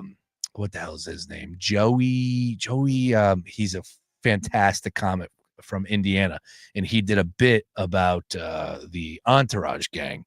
Joey Merlino, is that it? I want to say that's it. My guy, Skinny Joey. Yeah, there you go. No, not him. My bad. Different guy from Indiana, comic. But I know you'd work with Skinny Joey. Oh, I thought that's Joey Merlino. That's my man. Yeah, he's right down the block for some cheesesteaks. Make sure y'all check it out. Damn right. How good are they over there? Oh, incredible. It's all so fresh too. Snuff's my guy. Choice. It's got no choice but to be fresh when you have people down the block. I mean, it's straight off the grill coming to your mouth. That's amazing. Yeah, those guys are killing it. It seems like there's a line all the time. Changing the game. And we're linking them up with some of the guys. So like they're getting some athlete endorsements over there. The cosigns, the birds are coming through. They're liking it. It's a big deal. Very nice. Yeah, Snuff is my guy too. Yeah, that man could sell water to the ocean. I swear. He is incredible. He is so well versed And he's another one. You could have him on here and he could just talk for hours. He's the best. Yeah, he is. Good people over there. But they did this Entourage bit, and it was pretty damn funny. It was about, he was playing the scenes of all these guys from Entourage about getting the invite to the white party. And I thought that was a funny bit. And of course, that is being thrown by Ruben every summer. So I'm sure that'll be coming to a timeline near you. Again, big things for Matt and in the future. We were talking a little bit about Deuce McBride. You're going to be meeting up with him. Anything else as far as big time events coming up here soon for you? Next weekend, got a little camp with Mike Gesicki down in Barnegat. So that's really cool. Got some other things kind of just in the works. Yeah. A lot of moves to be made. The thing in the sports world and that I'm learning is that everything moves at a snail's pace until it doesn't. And then all of a sudden, within a short time, you go from, hey, like, we're not sure if this is going to happen to it's a full blown event next month, and now it's all hands on deck and everything is going, all the focus is on that. So there's a lot of cool things, a lot of cool people that I was able to connect over these past few months, working in all these different areas, working with Clear Vision and then also other brands and other, Fanatics and all these other places, Pinstripe Pride at American Dream Ball with the Yankees. All these other things that I've been able to do and also extend my network to has allowed me to then, connect the dots between people. And it's a win for everybody. The athletes, we win off of it because, we're making events happen, and the fans ultimately win because it becomes an experience for them too. Yeah, no doubt about that. I've been trying to get to that mall up there. It's ridiculous. Yeah, it really is absurd. I mean, I got to see the Pinstripe Pride was cool, and the unvaulted or card vault by Tom Brady, that unveiling that weekend with Ruben, where they did that little panel. That was, it's wild, and it's in a great spot. People love it, and there's no doubt that you're going to pack it out with fans, and there's enough room for it. Yeah, it was a monster facility, so nice work by those people. You could probably find some bubbles in there too. Yeah, he probably could. Exactly. Brady seems to be rolling with Ruben. Ruben and Brady are tight these days. Tom Brady is taking like the craziest PR turn. People didn't like him, and not that I didn't like him, but I didn't love him. And now I'm just like, this guy, he's like the next coming of, the Messiah. Like, he loves the people. He loves giving back, and he's always like out and about taking pictures with fans, signing, like, really behind the scenes. Tom Brady's cool. Everything that I've seen from Tom Brady has been like, he's the absolute man. And at this point, he's about to be dating Sydney Sweeney. I'm sure we've seen those rumors, swirling around. Is that real, you think? Listen, man, at this point, what can we put past this man? There's nothing. No. He's the ultimate GOAT. And like, that's the thing, is that like, I'm standing here. I've gotten to meet him, or like not meet him directly, like have a conversation with him, but I'm working hand in hand with next to Tom Brady like 3 or 4 times now. And every time I'm just taken back by like, wow, he is the greatest quarterback ever, and he is this cool of a person. Like, that is super wild to me because they don't have to be. Wow. Yeah, man. Sydney Sweeney. Everybody loves Sydney Sweeney. They're all lining up. That's my type right there, man. It's everybody's type. It's everybody's type. True, yeah. All right, Matt Chirico hanging with us again. Phillies ended up losing game 1. Game 2 coming up this evening. Let me go ahead and fire up DraftKings.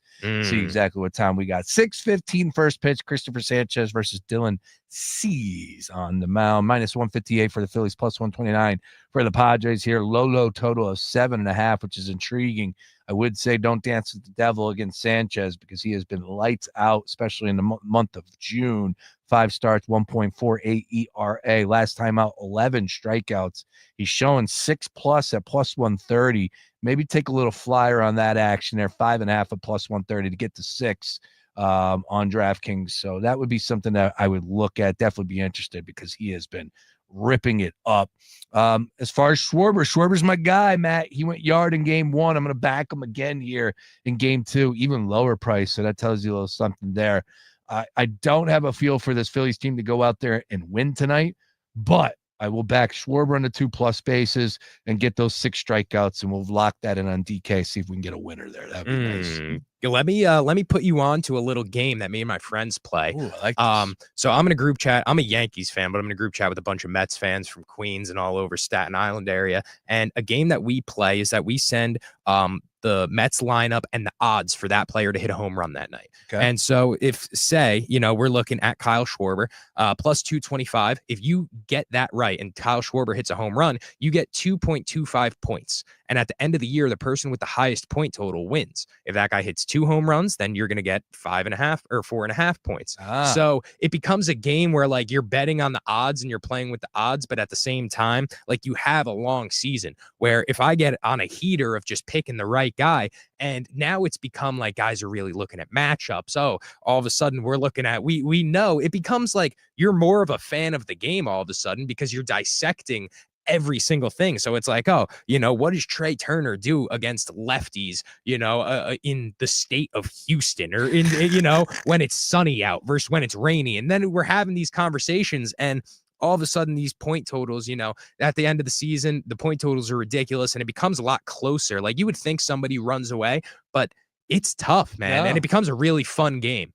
I like that because, and again, look, we all want people to gamble responsibly, and it's really cool because you're not really locking in money on that. You guys are having an inner competition. Of course, there's probably money at the end, I would assume, right? But fantasy baseball, is a lot. You know what I mean? Like, I feel like fantasy baseball is very overwhelming. I only play fantasy football. I've tried baseball and basketball in the past. It's because there's nothing multiple sticks. games during the week. Exactly. So this makes it more manageable. I look at things once, really. It takes me 5 to 10 minutes of my time, if even. Most of the time I'll just pick a random that I like, Pete Alonso, you know what I mean? Like Francisco Lindor. You can't really go wrong there. And then it's become where you can't pick the same guy two out of 3 games. And it really changes things up and makes it so, there's an even playing field. And, like you're saying, like you gamble on a little something, but you're not there's nothing crazy and it's still having fun with your buddies while still getting that like fantasy baseball type feel. I like that. No, you're right. And it's pretty cool stuff there. Again, keeping it fun with the friends in the group chat and a little banter back and forth. You always got to love that. Again, Phillies game 2 tonight, and Christopher Sanchez has been lights out. Definitely something that has my attention there. You said you're a Yankee fan, correct? At the end of the day, I am an entire New York sports guy. I've just been finding myself in the niche of Philadelphia. And the thing is that I really don't there has been no, I don't hate any of the Philadelphia teams by any means. I mean, I know Sean hates the Knicks. Sean absolutely despises the Knicks. He's built that up, and right. That's his go-to, right? He is filed. He runs that territory of like the hatred of the Knicks because we have a friend who has a roommate who's a diehard Knicks fan, and he's like, dude, I can't stand Bernard. And I just laugh. Right, exactly. And I said to Sean, I think I don't want to take any credit because Sean's incredible in his own self, but when we first collaborated, a lot of my Knicks timeline got a taste of Sean. And once I said to him, I said, Sean, you might have to just be the villain. Yeah, and he was like, you think that will get good engagement? I'm like, dude, I know it will. New York fans will fall for anything. And he's ran with that. And so all power to him for just taking it. And, he gets a little out of control sometimes. He was telling me Cade Cunningham's a better point guard than Jalen Brunson. How we were going to, all these things. But no, at the end of the day, it was so awesome to see the way that his interaction and everything, and he's built his identity and brand. And you know what? Somebody has to be that guy. So if Sean takes pride in it and being the ops, I don't have any hate for the Sixers. I mean, maybe because we won the series last year, but it's I don't know. I like attending Sixers games. I attended a Sixers game before I attended a Knicks game. My first ever NBA game was when James Harden dropped 57, 18, and 19. Triple-double at Wells Fargo, and Embiid had 45 that night. I think this is 2018 or 2017 even. And just wild stuff. And I have nothing against the Sixers. I love Philadelphia, but at the end of the day, I am a New York sports guy. Back to what you were saying, Yankee fan. No, and the Yankees are killing it, man. They are going through a little bit of struggle, but again, they went through that last year. I think they're in the same boat as the Phillies, though, to where even if this timeline or this window of opportunity has been open for so long. I mean, I was talking to my dad last week, and I was like, I got a memory in my phone, 2018, and it was a picture of Stanton and Judge. And I'm like, we've been trying with this same core concept for almost a decade now. And it's how many times are we going to keep doing this? And me and Sean, I clipped up last night that you guys had posted, Sean basically equating, that Phillies Diamondback series to the Sixers Hawks series. And the same thing there. It's how many times are we going to run back with this window of opportunity before it's too late? And so what's your feeling of the Phillies, I feel like they have to win within this next year or so, or else things are really slipping away. Well, they're going to have an interesting decision to be made with Kyle Schwarber. I know they want him back, and everybody does, but that's going to be a high-price contract. Trying to think. They're going to have to try something new with Castellanos. I don't think Castellanos is delivering, although his contract isn't too crazy, but at the end of the day, you need more power from that position. Bohm is a Scott Boras guy, so I'd assume he's gone. Ranger Suarez probably going to be gone as well. So there's going to be a lot of movement no matter what happens. But I think that if this team makes the playoffs and loses in that first round, probably Thompson would get would be removed. Whether that's going to lead you to bigger things next year, it's just how it works. Professional sports, not sure. So yeah, winning cures all. And if they don't do that in the playoffs this upcoming year, if they are lucky to make the playoffs, continue to play well in the second half of the season, then yeah, there will be definitely some changes that will be made. But you could say that about every team, and there's only one team that wins it every year, right? It's so tough. It's just so tough in professional sports. But nobody wants excuses. They just want winners. That's it. Yep. And even when the Dodgers won, I feel like it was like, all right, it's about time, like their window was from like that. I mean, 2015 almost to like 2020. I mean, they're still in that window, but it's just like not expected, but like for the Yankees, for the Phillies, for the Dodgers, and even that one year with the Padres, it was like, if you won the World Series, it was like, you should have, your team was stacked. So I feel like at this point, it's lacked its luster when it comes to both the Yankees and Phillies as far as the playoff runs, because they should have been winning. It's funny. We have a big monitor in front of us at the studio, and I love the YouTube 4 box. So we got a bunch going on. And of course, the big topic with the Knicks hiring Mike Brown there. They were just showing a stat about minutes played by starters. Tibbs was like 32.9 and Mike Brown was 31.2. So right there, nipping at the heels. Again, that's fine. The averages, that's understood. But there is clearly a difference between the way Tibbs operates and any other coach at the NBA level. So things will be different. And, oh, by the way, like I said, you got to like the moves that the Knicks have made so far. Yabusele's going to fit a nice role. Jordan Clarkson is going to fit a nice role. You already have your starters locked in. Yep. Not saying that they're done. They possibly could be done, but we'll see. But there's definitely a new vibe with the Knicks as far as the bench is concerned. For sure. I mean, I'm excited to see, like I said, Deuce McBride under Mike Brown. I feel like Tom Thibodeau is one of those guys that I get it. The young guys, like, you got to have them on a little bit shorter of a leash at time when you're contending. But I feel like sometimes, they're afraid to make mistakes because of Tom Thibodeau. And I feel like Mike Brown gives you a little bit more flexibility. And I do think that there is going to be a big conversation had about the minutes thing, because that is something that is, I mean, Tom Thibodeau is the only guy in the league that was running these guys into the ground, or his guys into the ground, because he's outdated, quite frankly. And it's proven that you can't teach an old dog new tricks. And that's ultimately what I think got him fired. Yeah, no, you're right about that. That's how I view it as well. Dude, this was great getting you in studio, Matt. Can't thank you enough taking a ride down here, thank brother. you. Of course, 4th of July coming up. Perfect time to get you in studio, have some fun, mix it up. I know you got a busy schedule. We'll continue to follow you on all things socials. Please plug away. Your number one platform is Instagram?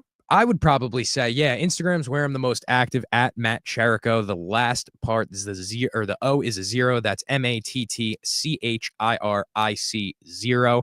And that is my Instagram and my Twitter, or X.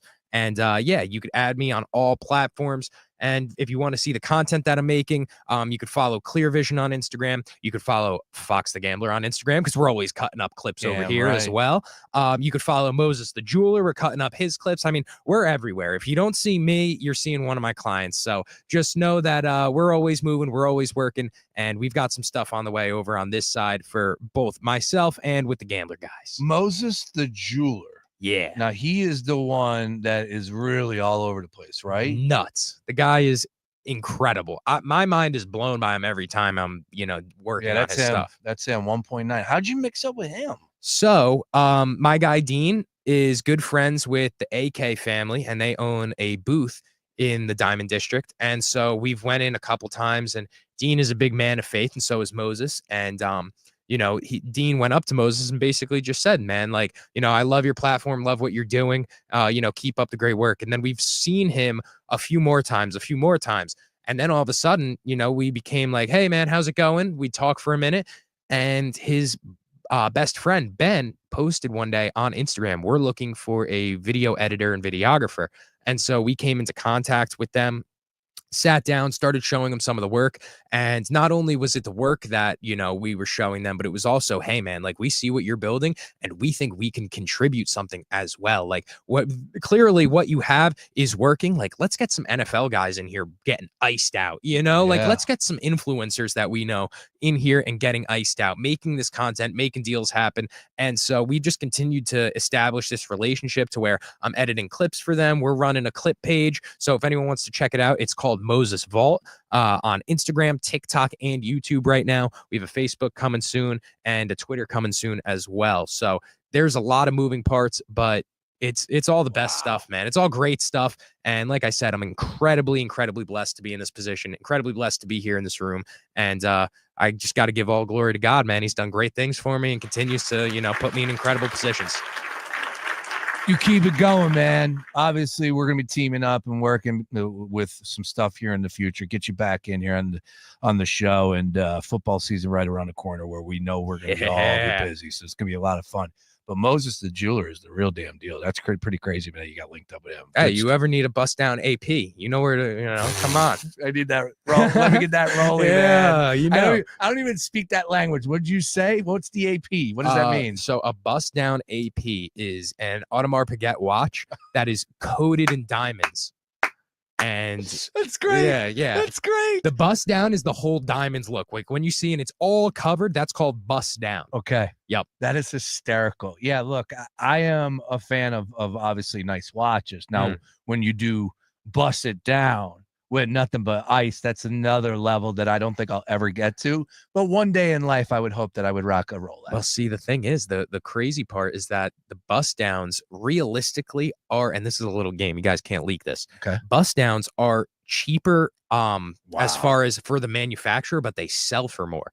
Right? Because they're hired. Everyone wants the iced out Yeah. But realistically, the Rolex with the diamond bezel, the classic Submariner or Datejust, those are the ones that, you really want. That's the status symbol right there. Oh, so listen, dude, I could talk watches with you now. Let's go. I Definitely. like this. Definitely. I wasn't really too into watches until I started working with them. And one of the big segments is watch history. So last week it was about a watch that was Pablo Escobar, his signature, which became, no numbers on the dial, completely blank face dial. And that became the Escobar look with this signature band. It's so cool, man. Like there's so much that we don't know about that goes into these little watches, these intricacies that they serve a huge purpose in the long run, but you would never think so. So look at this dude's website. Unbelievable. Wild stuff. Yeah, he's next level. Yeah, so are you, Matt. Thank you very much for stopping by, dude. I appreciate it, man. Thank you for having me. Have a great 4th of July. We'll connect next week. We'll get everything going here, and I look forward to seeing more of your stuff on my timeline. Always great to connect. Once again, Matt Chirico hanging with us here. Make sure you follow him on all things socials and support the brand. Coming up next, it is Football is King SEC preview coming your way. Nick McClay and Ryan Beef Coyle, they'll take over here on The Gambler. And then at 6 o'clock, swinging and dinging, all things PGA Tour. Just to let you know, we got the John Deere Classic going off. I had some things written up if you want to mind. Davis Thompson ended up winning last year. Seb Straka, JT Poston, and Lucas Glover. Those are past champions there. I would look at Ben Griffin. He's definitely a guy that I have my eye on at 16-1. That is who I took on my swing it and ding it one and done play. So we're going to ride with him at 16-1. One of the hotter golfers this year. We'll see what happens there. Nice. But all eyes are on the Open Championship that is coming on July 17th. But we got the John Deere Classic. So good luck on all those plays. Can't wait to hear what swinging and dinging has to say coming up at 6 o'clock. Everybody, I'm off tomorrow. Enjoy your 4th of July holiday. Get those barbecues rolling. Get the bubble machine out. Take care of the kids. And make sure you're playing that Divorce Dad playlist. Definitely need it. Gotta have it. Everybody enjoy the rest of your day. Football is King is next. We'll talk to you. Peace. Our iHeartRadio Music Festival, presented by Capital One, is back in Vegas. T-Mobile Arena.